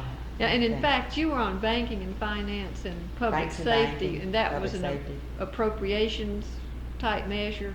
How did you work getting that kind of appropriation based on your past experience, connections? Past experience, and we set up a network all over the state of Georgia with doctors, and my husband appointed Ed Laughlin to the Grady Hospital Authority. Ed Laughlin helped set up a network all over the state of Georgia. And these people all over the state of Georgia got hold of their representatives and their state senators, and they wrung the arms and twisted those arms up behind their necks. We had such a network set up that I had a list that if I felt a representative was getting soft at any one time on the Grady Hospital funds, that all I had to do was pick up the telephone and dial somebody in that representative's area. And you see, a doctor is not such big beans around the city of Atlanta, but you get a doctor in Waycross. Yeah. Doctor carries a lot of weight. Yeah.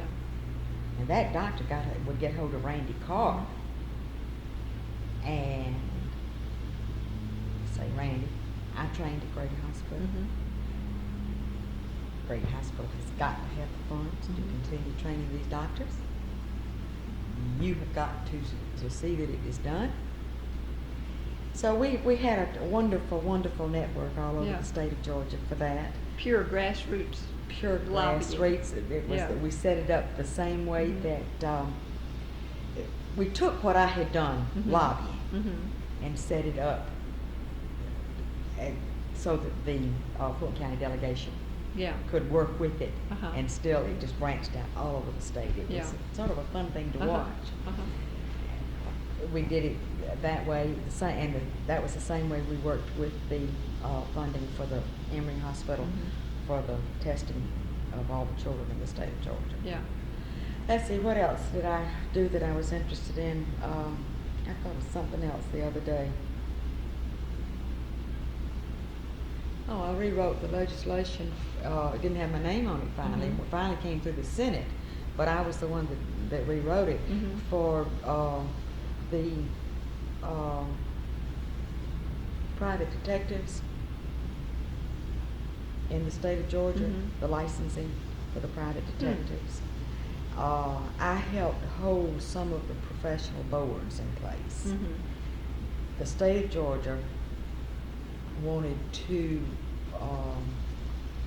with their sunset law, they wanted to do away with some of the boards. Well, they attacked boards that had professional status and architects, engineers, doctors, lawyers, landscape architects. And one of the ones that they targeted was the landscape architects. Well, there are certain criteria that a landscape architect has to have that, say, a masseuse does not have to have. I mean, they don't have to meet the standards.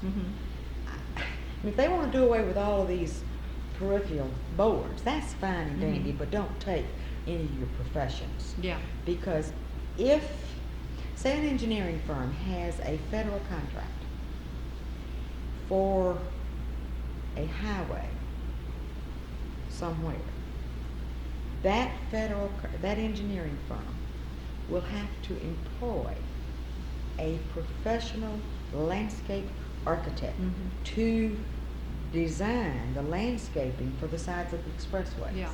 I'm making this really simplistic. The federal government requires that you have a registered landscape architect. So don't take these people's registration away from them in the state of Georgia. Yeah. You're putting them back down in the category with the barbers. And you're also affecting the state's ability to get federal monies. Absolutely. In very big amounts. So I was the one person that held on to that, and every time it was brought up would stomp and scream and holler. And somebody said, well, why do you get so upset about this one thing? Landscape architecture for DOT is not a registered landscape. Oh dear. That was the crux of the whole thing. And they thought that if you weren't required to be a registered landscape architect in the state of Georgia, they could still get the federal funds, and this man could do the landscape architecture. But they found out that they had to either hire somebody who was registered, and this man didn't want you to do that, or they had to hire an independent firm. Well, I have always wanted the state of Georgia to let more jobs out for bid, contract. Yeah. Rather than the state trying to be all things to all people. I have felt like DOT has held everything in-house. They do their own design, they do their own everything. Yeah. And I'm looking at it from a private individual, private business person's point of view. Yeah. I guess I'm a capitalist. Believe in private enterprise system instead of big government. Yeah. And DOT just got very, very big. So it had a lot of ramifications there why I did that. And yet you did want to maintain a part of government that would make it possible for professionals to be practicing. Of course. And also. Of course, so you had to go a fine line, but they really picked on the poor landscape architects. Yeah. But anyway, we still have a board of registration for landscape architects in the state of Georgia. Yeah. Okay. That's a lot of what the type thing is. A lot of it is nitty gritty. Yeah. You see, the average person out here wouldn't have had any idea what that was about. Like people, that's one of the things a lot of us try to teach in our classes, you know, is that politics is very important to you. If you're not interested in it, you are missing a lot of what has a big effect on your life in so many little ways. Everyday life. No, yeah. Everything that goes along. Yeah. It affects. And they don't always see that. What about relationships? You've talked about some of the relationships that you had as a legislator. You've talked about yourself and the governor, and yourself and the Speaker of the House. Now, Speaker and I had a very close relationship. Yeah. Even though you were of a different party. Even though we were a different party. How would you explain that? We liked each other. Kind of a personal... I have a rapport. I have a great amount of respect for him. My husband told a story. We were at a dinner party someplace the other night, and he said one time he got in the elevator, and this was before I was elected, and we were going someplace for lunch, and the Speaker got on, and I was on there, and the Speaker looked at my husband. He says, "Tom Lowe," he says, "I don't guess there's any chance that I could talk you into keeping your wife at home this year, is there?" And he says, "Mr. Speaker," he says, "if you can't handle her, I don't think I can." Now, we got along well. I told him how I felt, he always listened, even when he was the maddest. He always listened. I don't think he ever really did me a lot of harm. It reached a point where he didn't help me. He couldn't. But he did some things for me. I don't think that before I was elected I ever asked him for anything that he didn't help me with.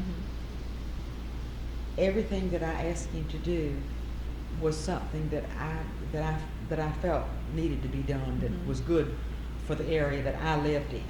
And this would have to do with a piece of legislation? A piece of asking legislation. for his support? Is that His support, or even his help getting support from other people.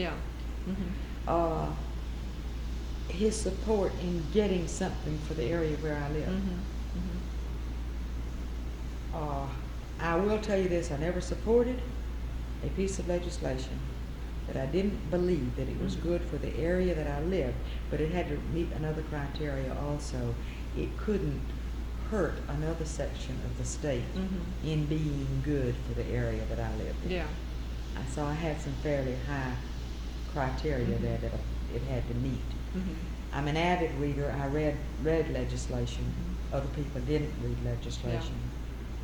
I will admit that I learned to catch key words to know whether to trash it or to vote for it. But my relationship with most people was very good. Very good. Now, quite often, I was not on the same wavelength with some of my Democratic friends. But the only person that I ever had any animosity with was Joe Frank Wilson. Joe Frank Wilson. From Cobb County. And I can assure you that the animosity is there to this day for both of us, regardless of whatever public face we might put on. Yeah. I'm sure that if I were drowning in the pool, he would not put a pole in to pull me out, and I would imagine that I would think twice about it. So, And were these political differences that bled over into personal differences, or was it just? there is no personal. Oh, it's political. Absolutely political. There is no Uh-huh. personal. There couldn't be any personal ever. I mean, we have nothing personal. I guess we would speak if we were on the street. I'm sure that we have shaken hands since I was no longer there. It was a vendetta. Joe Mack was always very jealous of anybody that, male or female, that had any input with the speaker. My being there came at a time in Joe Mack's life when he had, I think, terrific family problems and probably some illness that was about to come on, and he was ill one session while I was there. But Joe Mack is a racist. He would hurt his own county in the process of being racist. He didn't change with the changes in his political districts or his political area. He didn't change with the world. Yeah. He's retro all the way, and certainly not a progressive person at all. So yeah, we definitely had different political ideas. Yeah. But he put it on a personal level. He attacked me personally. Yeah. Yeah, I think that's what I was trying to get at a while ago. It Went went from being purely political to being a personal absolutely attack. a personal vendetta on Yeah. his part. He did not learn that it was all right to fight on the floor of the House or to fight about political matters. But when you walked off the floor of the House, you were friends. Yeah. Because you see, we didn't have any personal interrelationship. There was never any reason for me to have any personal going on with Joe Mack Joe at Mack. all, ever. Mhm. I mean, unless he had made an overture or I had made an overture for any personal relationship, I never had. Mhm. He never. There was never any reason for anything personal. Yet he attacked me personally on the floor of the House, Hmm. and he did it in a way that other people heard him and knew what he was doing. Yet he didn't go to the microphone down there Hmm. and do it. Now he could have questioned what I was about from the floor, from the well, but he made it personal by sitting 2 rows behind me and saying things loud enough for me and everybody else to Hmm. hear. And when that happened, then I went to the Speaker and I said, Mr. Speaker, I do want you to know that I'm going to sue the man. Now, I said, you may do whatever you want to. I would appreciate it if you did something about it. I would rather not to have to sue him Mhm. for defamation of character. Mhm. I said, but I'm going to sue him the next time he says something. Well, the man backed off at that point, and then the federal government took him to court, all the way to the Supreme Court, Hmm. and proved what he did, and I was very instrumental in that. Yeah. Was there a particular issue that he was attacking you on? That No, he attacked me on every issue. The reason for his attack was reapportionment. Hmm. But he attacked me on everything that came up. Mhm. He attacked my personality, my reputation, my husband, my children, the way I wore my hair, Mhm. the way I put my makeup on, Hmm. sans or not, whether I wore pearls or didn't wear Yeah. pearls, whether my skirt had a split in it or didn't have a split in it, whether I wore high heels or low heels. Mhm. Anything that he could say that he thought was going to be a needle or a knife in me, he did. It was not a political thing with him at all. Yeah. He decided to attack in a personal way. Uh-huh. Did he do that to any men that you know of?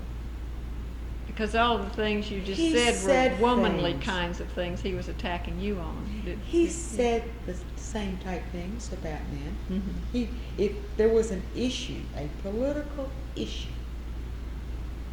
that he did not get along with someone about, yes, Mhm. he would attack the man totally. In whatever way was Well, in whatever way. I mean, he appropriate said to them. horrible things about people. Yeah.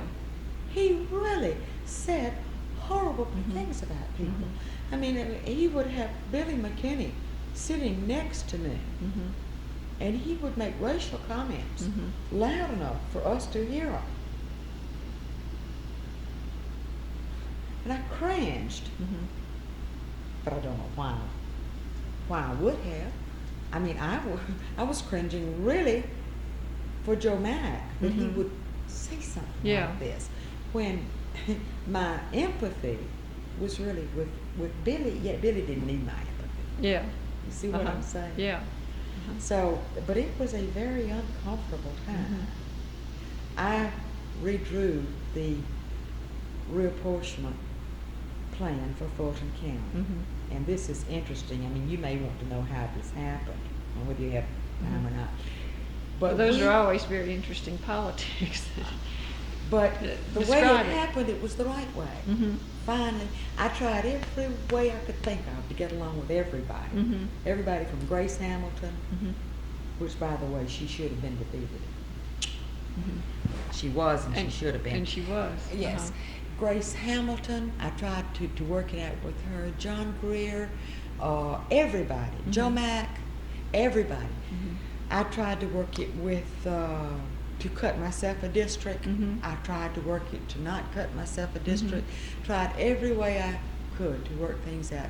One day I walked in to the guy who was on the computer. I said, wipe it all out. I said, let's you and I draw some districts that are fair for everybody. Uh-huh. I said, we know that some people live close to each other. They're going to have to be in the same district. I said, let's throw the politics out. Mhm. What would it look like if? What would it look like if we did this? Mhm. We did it.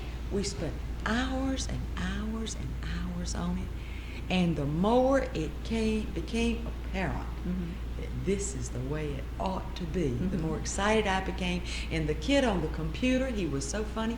He was so excited. He says, "Why hasn't someone else thought of this?" I says, "Because these people didn't want to be in the same district." Mhm. I said, "Because I didn't want to be in the same district with John Greer, Mhm. really." Mhm. I said, this is what true public service is about right Mhm. here. I says, we have drawn the district, because I helped. Mhm. I says, we have drawn the districts the best way for the people of Fulton County. Mhm. And I took that plan in there the day that we had the meeting for the committee Mhm. from the Fulton County delegation. Mhm. Before it went to the full delegation, there was a committee Yeah. supposed to be working on it. Mhm. And I couldn't believe what everybody said. Everybody on the committee, except for one or two, said, "That's what we should have done the whole time." Uh-huh. I said, "Well, can we get it to fly?" And they said, "Why not?" Now, there were 2 or 3 that didn't like it. Mhm. This meant that me and John Greer were going to run in a single-member Mhm. district against each other. Mhm. I didn't know whether John would win or I would win, but it was Mhm. the right thing to do. Mhm. It put Barbara Couch and Sidney Marcus running in the same district Mhm. against each other. Mhm. That would have wiped Barbara out. Mhm. I've forgotten who else that he put running in the same districts together, but it was the right thing to do. Yeah. Throwing all the party politics, all the petty Uh-huh. politics, all the everything out was the right thing to do. Mhm. And it passed the Fulton County delegation Mhm. with flying colors. Mhm. It went to the floor of the House, and John Greer got up and Grace Hamilton, Mhm. and they spoke against it. And then when it was time to vote, Grace Hamilton voted someone else's machine, and it passed. Hmm. There, Explain that. Voted someone else's machine. she reached over and voted an absent member's machine, and it was all on television. And Billy McKinney stood up and called her on it when she Oh, did and it. she voted against it Oh, in she that voted way, yeah. against But it. it still passed. Oh yeah, it passed. Mhm. Oh, Hmm. she voted for the substitute, which was John Greer's substitute. Uh-huh. She voted for it. Uh-huh. And she voted a member of the see. delegation that had been against the substitute. Mhm. He had a heart attack Mhm. or a heart problem. I don't Yeah. know. He was in the hospital Mhm. anyway.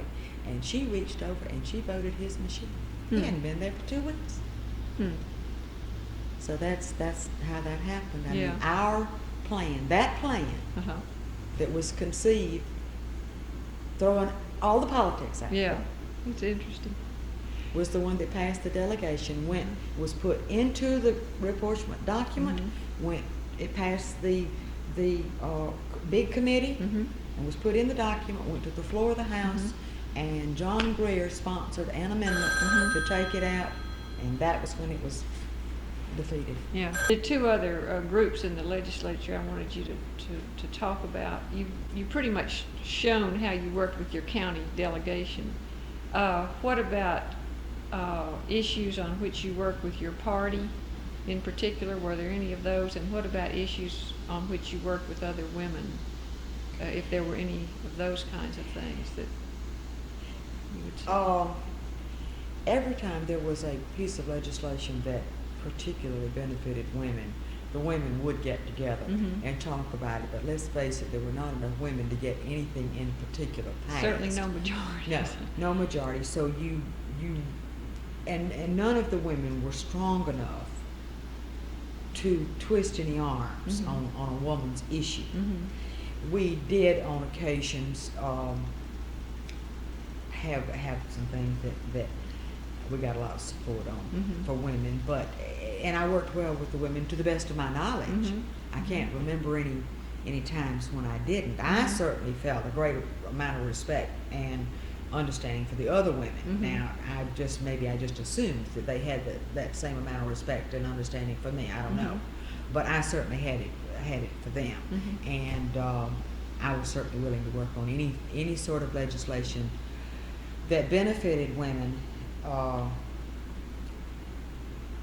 And I guess I was a little bit more liberal than the ordinary Republican. Mhm. because some of the things that have been deemed, quote, good for women Mhm. have not been, according to Hall, as far as the Republican rank and file are Yeah. concerned. Mhm. So there were things that we worked on. Mhm. That Ella Richardson had Mhm. quite a few pieces of legislation. Mhm. Her main bent over the years has been Mhm. legislation that benefited women. Yeah. And she has made tremendous strides for the Mhm. state of Georgia. Mhm. So I was always willing to help her. Eleanor never let anybody take a leading position with her. Mhm. She always wanted the support, Mhm. but she herself Mhm. never allowed anyone to take a leading Mhm. role. You mean with- on the ones that she was Yeah. the Mhm. lead sponsor? Yeah, on, she yeah. she always wanted to do it all herself. She Uh-huh. wanted the vote, but she always wanted to do Mhm. this, and I can understand this. Mhm. She was very strong. She's a very Mhm. strong. Mhm. As far as the party, actually, I guess anything politically, the dogma of the party, it was sort of a laugh. Mhm. I mean, you you had so few Republicans. Uh-huh. It's Down really there. another one of the minorities that. Yeah, you That got just- more done for blacks Mhm. than you did for Republicans. Mhm. I mean, all your blacks were Democrats. Mhm. And you get far further along Yeah. working for a black cause than you would for a Republican Uh-huh. cause in Georgia House of Representatives. There Yeah. were no real Republican causes. Yeah. But that's really kind of not. Yeah, there were no Republicans. Not Not when I Ohio. was there. Arthur Felton used to stand up and scream and holler about things Republican. Uh-huh. And I guess I always sat there sort of my mouth open. Why are you bothering? I mean, you need to be doing things for your district or Uh-huh. for the state of Georgia or for the city of Atlanta or Mhm. something.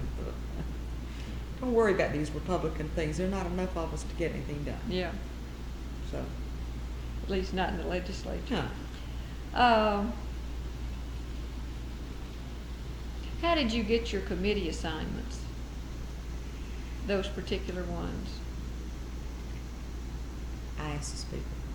You were interested in being on those committees and asked and got.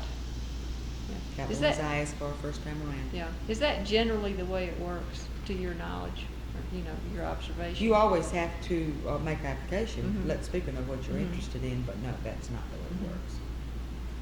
He let me have those assignments Mhm. because he thought I had sense enough to serve on those committees and would work hard and hold up my end of the bargain. Yeah. He and I discussed it at length. Mhm. He's very strong about the people he appoints to committees. Mhm. He expects a lot from you if you say you're going to do something on a committee. Mhm. He expects you to do what you say you're going to do. Yeah. Yeah. So we talked about it quite a bit Mhm. before I made my request. Mhm. They were plums.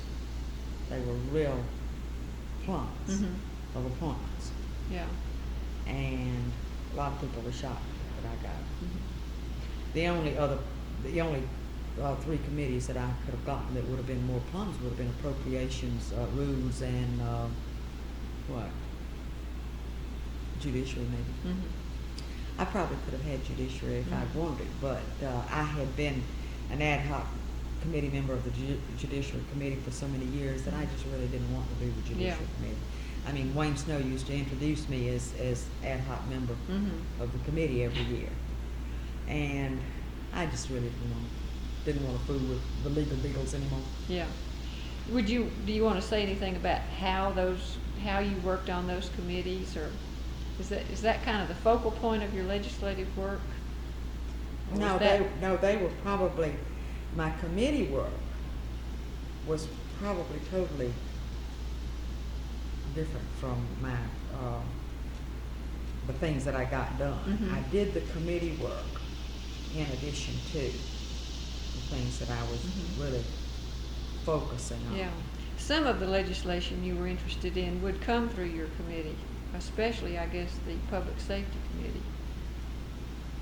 Yeah. But would some of your other interests be through the Banking Committee? I can't think of anything that came through the banking committee that I got done.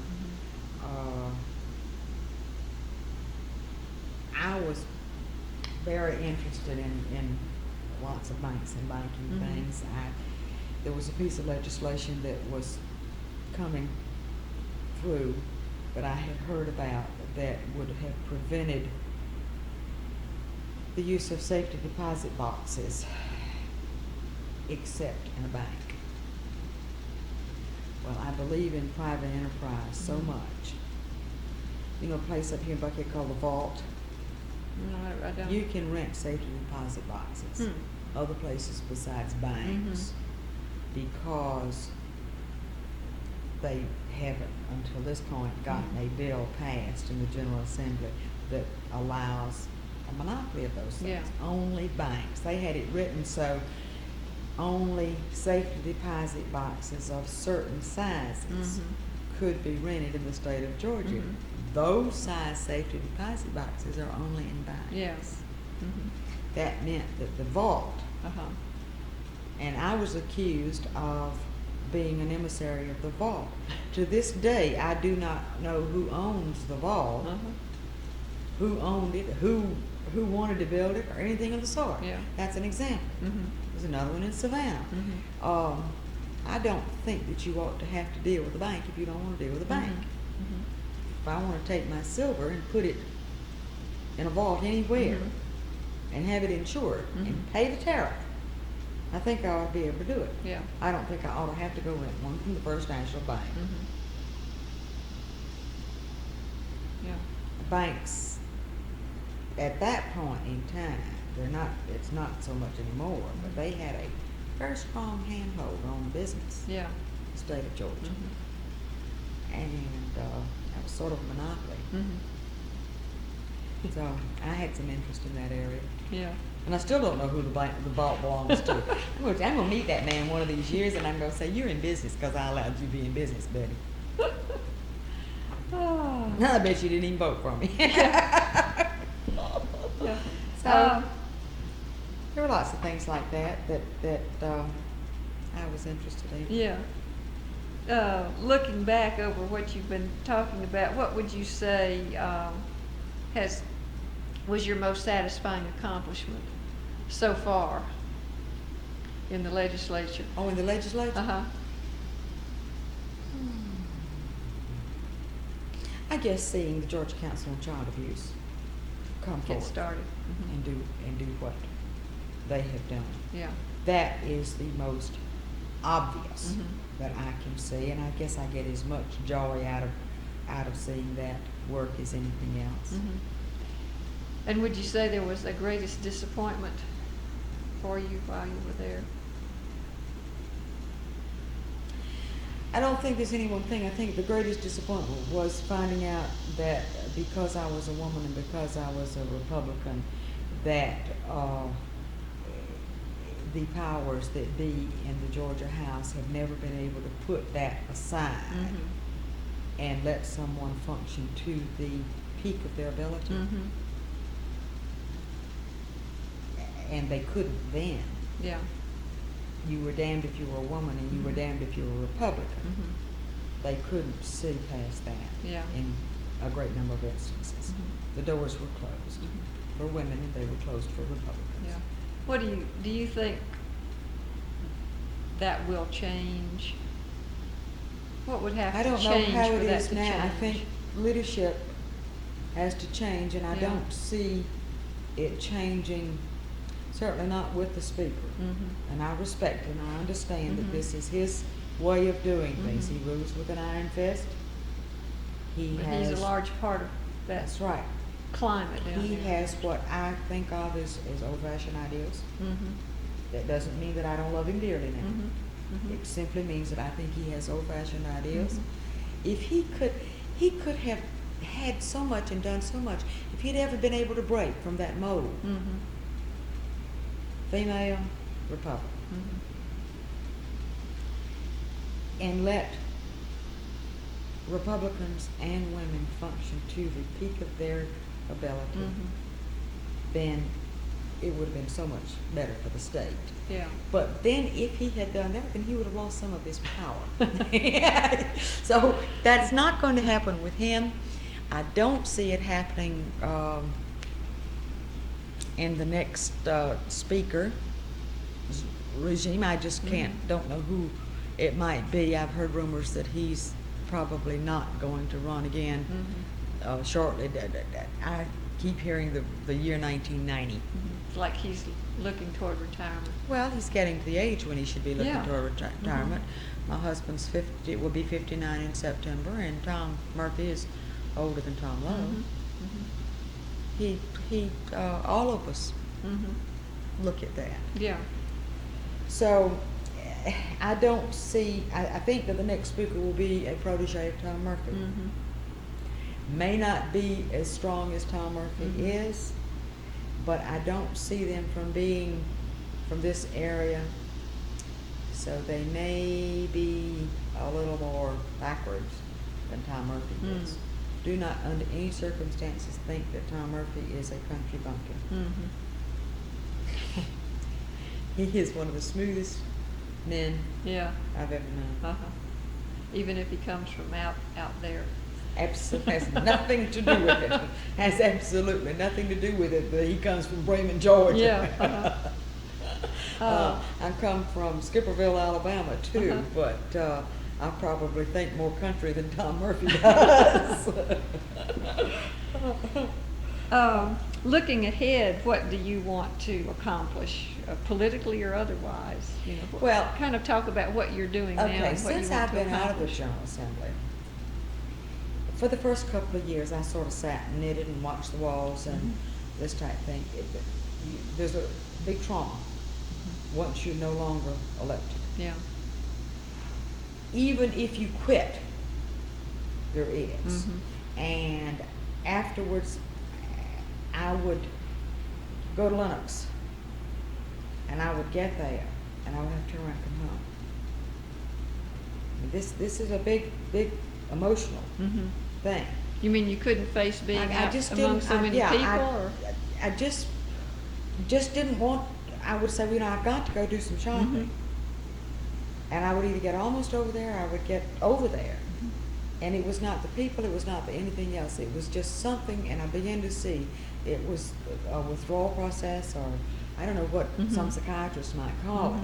But I have had other people tell me they had the same syndrome of really wanting to go back to the nest and just be right here and pull the walls in after you. And this went on for some months. It really didn't start until after January, until I was really no longer in office. I stayed very busy up until then. And people would call me, and I still functioned as a state representative for a good 9 or 10 months after I was no longer in office. So many people didn't know that I had been defeated. This is interesting. They didn't know that I'd been defeated. They needed help. They didn't know where to go. They'd always been able to call me. The fact that I was no longer involved at all just left them bereft on occasions.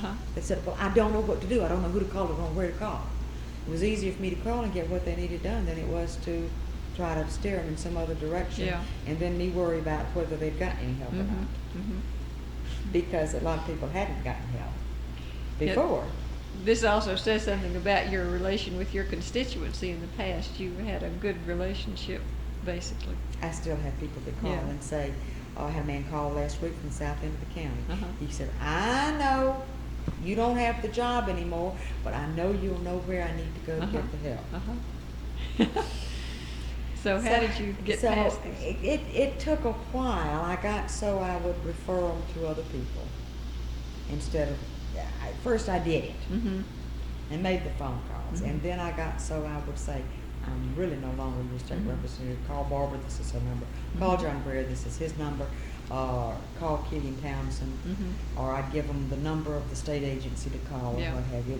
I eased out of it. It took a while to ease out of it.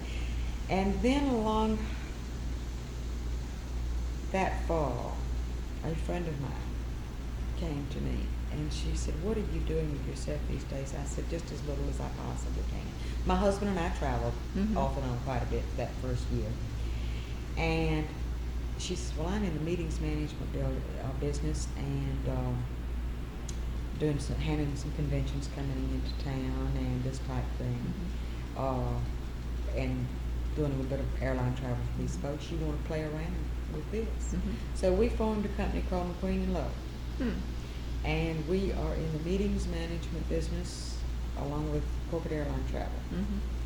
And we worked for one company up until this past last January, we started taking ourselves away from them, and we had changed ticketing agencies alone.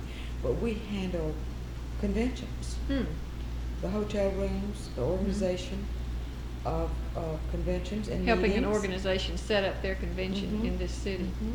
And then corporate airline travel, would that be arranging? We sell corporate airline travel. We sell a package, and we manage a corporation's airline travel for them. Yeah.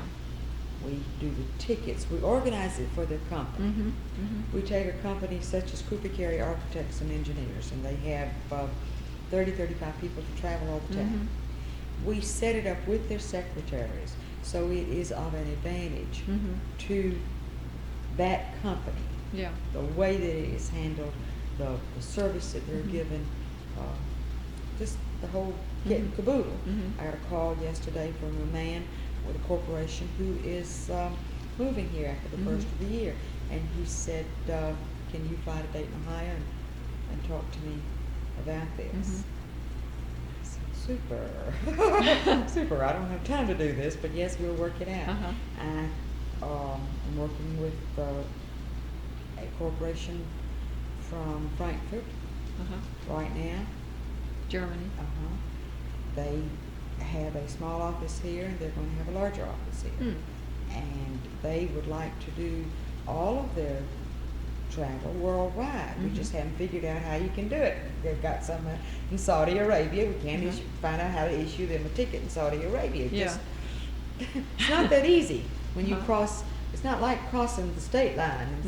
When you cross country lines, you're really getting into a mess. So we handle their travel, domestic travel. We are handling something called Airport 88, which is thousands of people that will be coming to the city of Atlanta from all over the world to a trade show that is in the College Park Civic Center. We handle all the hotels, all the ground transportation, all of the everything to do with the trade show. And one of the clients is in London, one of them is in Germany. And they are cooperating to put on this airport's ground system trade show. And Auburn University is going to handle a 3-day conference for them while they were here. And we've set all this up. The old Auburn connection again. Just by accident. Just by accident. Yeah. There were 3 people that gave that we got to give a bid. One was connected with University of Georgia. One was connected with the Extension Service at Auburn, and we tried to get the third one to connect themselves with Georgia Tech. But this was our female counterparts, and they never took the advice. And it was interesting because they could have done so much, and they just didn't. And these people, these clients from Germany, they picked who they wanted. We didn't.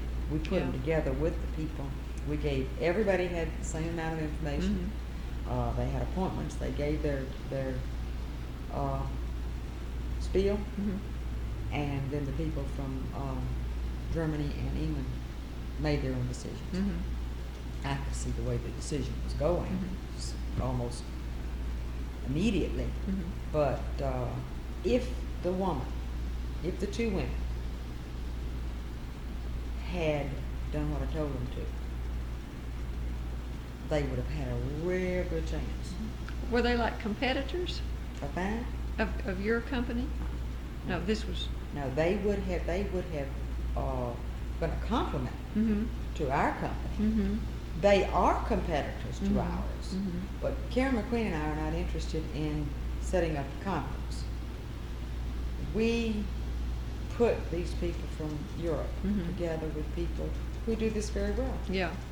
But the people from Europe, one of the criteria was that they wanted to be associated with a university. Mm-hmm. I don't know whether you know it or not, but Europeans are very impressed with academia. More so than we are here in the United Yeah. States. And they would have done themselves well if they had associated themselves either, maybe Georgia State, Mm-hmm. Georgia Tech. Mm-hmm. We had somebody that associated himself with University of Georgia, Mm-hmm. somebody with Auburn University. Mm-hmm. And the Extension Service in both Alabama and Georgia do this as a matter of Mhm, course. It's nothing mhm. new Yeah. for them. Mm-hmm. I don't care what the subject is, they can Mhm. handle a conference. Yeah. And this woman could have done the same thing. Yeah. These two women, if they had chosen to do it, but they took it out of the academic world.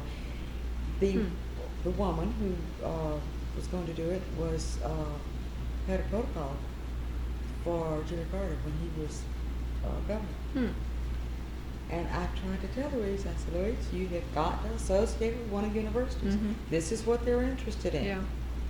I says, if nothing else but for the name. Mm-hmm. But she didn't do it. Mm-hmm. Her choice, not mine. Yeah. She made a mistake. Mm-hmm. She lost the job. What else are you doing? You've mentioned the Georgia Council on Child Abuse. You're still associated with that. I'm on the board of directors involved. for that. I'm still on the board of directors for the,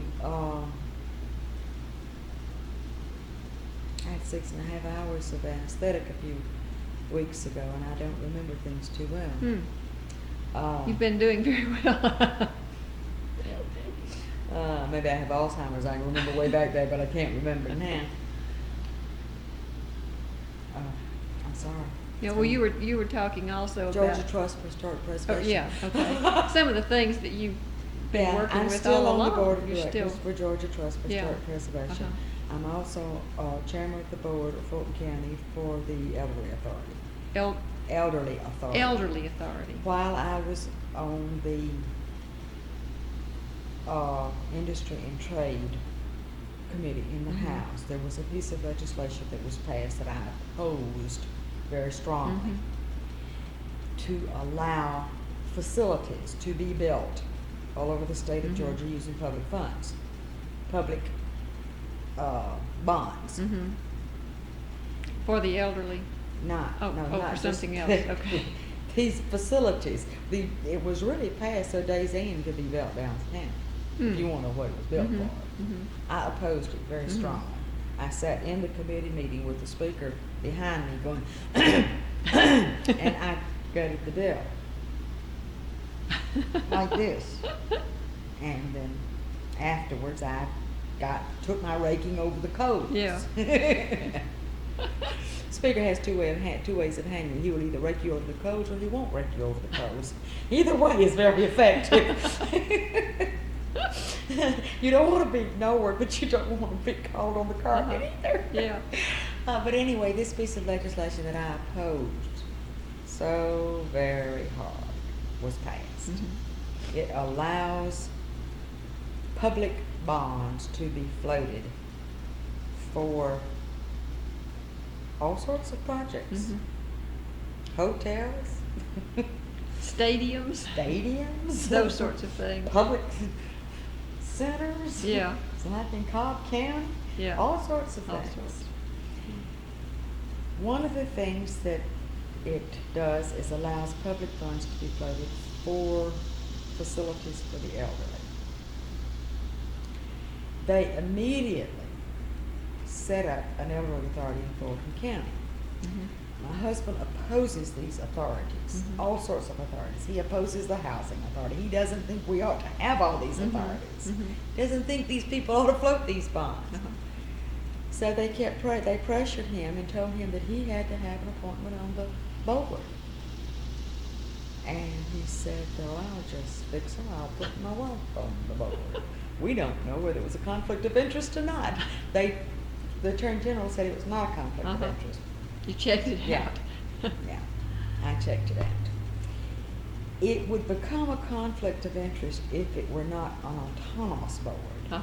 But nothing that I vote on ever has to go in front of my husband. Mhm. It is an autonomous board. Yeah. we vote on it, that's the end of it. Yeah. So, I am now the chairman of this Oh, wow. illustrious board. And we have, bonds have been floated for such things as St. Anne's elderly facility right down here, Lynbrook Square out on Peachtree, Christian City down south of town, and then there have been some that we have nicked in the bud.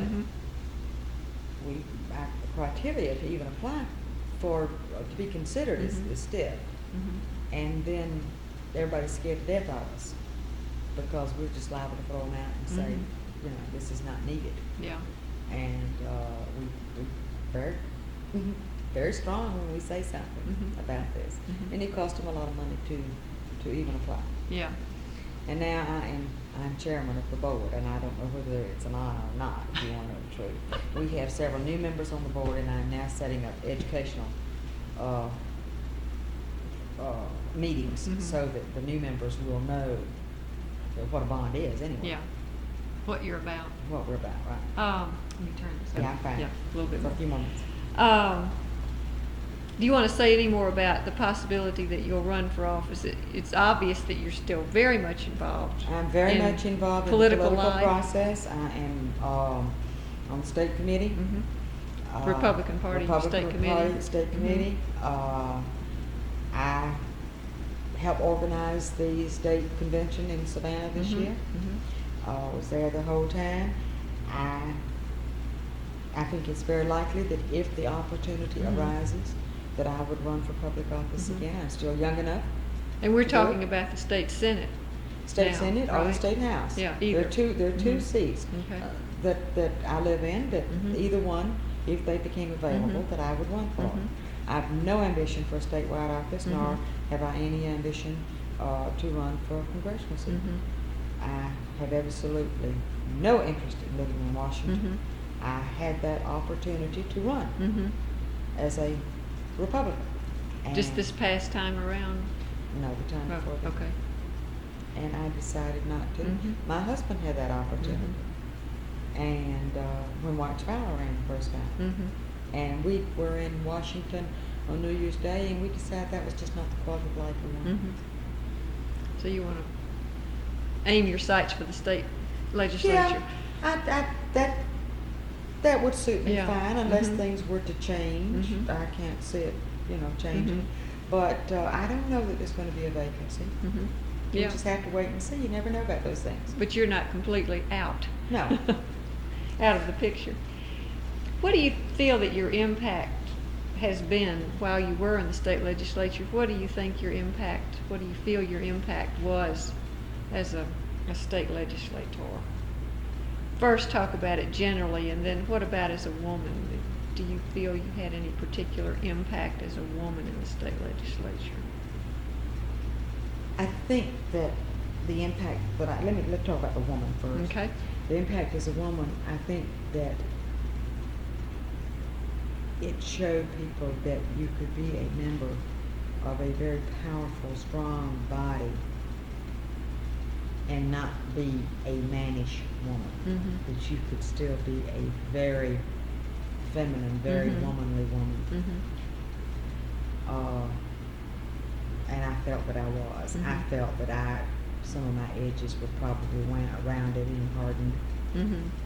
This is difficult not to have happen. I have some harder thoughts, some more cynical thoughts now than I did before. But I felt that I could still function very much as a woman and not give a mannish impression. And could you go on to talk about why you think that's important to give? I think To it's show that. always important for a woman to be a woman. Always important. I have 2 daughters, and I would not want them to lose their femininity at any time. Yeah, at the same time that they could also be, and that you could be in positions of power. In positions of power. Yeah. That it's important to Very show people much. that those two are not They're not diverse. mutually exclusive. I Of course. guess. Yeah. That's exactly what I mean. Mhm. As far as my impact on the General Assembly, I seem to be fairly well remembered and very fondly remembered Mhm. by the members who are still there, who were there when I Mhm. was. But as far as having an impact past the things that I've told you, I'm not Mhm. sure I did have, for the simple reason that I was not there long enough. Mhm. I think you have to be there longer than Mhm. I was to have a great impact, and I'm not going to be Yeah. stupid or Uh-huh. ego-building enough to say that this is any other way. And is it, when you talk about impact, you're suggesting to me also that, or maybe I'm thinking also, you can talk about a Speaker of the House having a great impact because they're so powerful. Mhm. And of course, they've been there a long time to get that. Whereas one among many legislators, it's a lot harder to talk about impact, isn't it? That's true. That's true. But just the impact of being well and fondly Mhm. remembered by Mhm. members of the General Assembly and being an accepted member of this very, very elite and precious Yeah. body. Uh-huh. And it really is. Yeah. I didn't fully comprehend that Mhm. until I was no longer there. It is a very elite body. Mhm. Mhm. And to have been a poor little old country gal from South Alabama Mhm. to have been elected to this very elite body, I feel very honored. Yeah. And I think I did have some impact in that I got a few things Mhm. passed, Mhm. a few pieces of legislation. I was involved in lots of legislation. Mhm. I saw a few changes made. Uh, the majority of them were for the better. Mhm. And I felt good about what I did. I don't feel that I have anything to be ashamed of Mhm. about my service level. Mhm. That's a good kind of impact. And then what changes did you see for women in the state legislature? I think we talked about that earlier. You said the changes were gotten very difficultly. With great difficulty. With great difficulty. Any change that was a consideration for a woman Mhm. was practically tooth and toenail. Mhm. And I didn't do it, but I heard another representative absolutely threaten a member in authority Mhm. with a certain amount of disclosure Mhm. if they did not in fact support something Mhm. that was good for women. Mhm. And it would have been embarrassing for them Mhm. to have had. I don't mean that there was something that they had done that could be revealed. Mhm. But she was going to disclose the fact that he, Mhm. with his lofty position, whatever it may have been, Mhm. had the audacity to oppose something for women Yeah. in the Mhm. 20th century. And did Like this this. person then They did come succumb. forward and They did succumb. they supported then Yes. the thing for Yes. women? She handled it in such a way, Mhm. and I remember standing there and listening Mhm. and thinking that this is so wonderful that she could do Uh-huh. this, that I wouldn't have had the nerve for one thing, Uh-huh. maybe. I wouldn't have come out in such a gracious way for Yeah. another. I would have been more abrasive, I Uh-huh. think. And I admired her for what she did, but Yeah. she really held them up. Yeah. And what problems do you think remain for women as state legislators? We've kind of touched on this too. It sounded earlier like you thought unless the leadership really changes, and I think you're not it- talking about just one person, you're talking I'm about a talking really about the support whole system. leadership, Yeah. the support system, the concept. When you get the leadership so they can accept the fact Mhm. that a woman has been elected Mhm. and, as I say, a Mhm. Republican has been Mhm. elected. Mhm. But if they could just accept the fact that it's a woman Yeah. and put party aside, Mhm. and that this woman is a legislator, Mhm. not just a woman. Mhm. Doesn't have to be treated specially or That's right. differently, but Mm-mm. Mm-mm. it's there to do a job. We would really prefer not having unisex bathrooms. Mhm. But past that, Mhm. women have as many brains as men do. Mhm. They know how to do things. And the things that they don't know how to do, I think it would be a reciprocal teaching process Mhm. that women would teach men to do the things that men don't know how to do, if the men would be willing to teach the women how to do the things that the women don't know how to do. But when you get the people in power who can accept women as legislators, Yeah. and not as somebody's wife or somebody's grandmother or somebody's mother. They are legislators, they have been elected, they're there to do a job. And they're going to do a job for their constituents. When that is done, then, you know, you're pretty well wiped out your prejudice right there. Yeah. A lot will have changed for that to come about. That, you've got to have a lot of changes before that's going to happen. Don't believe it's happened yet, and don't believe it's going to happen right down the road.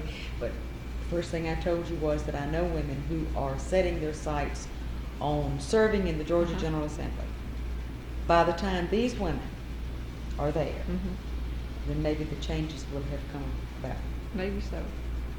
That's a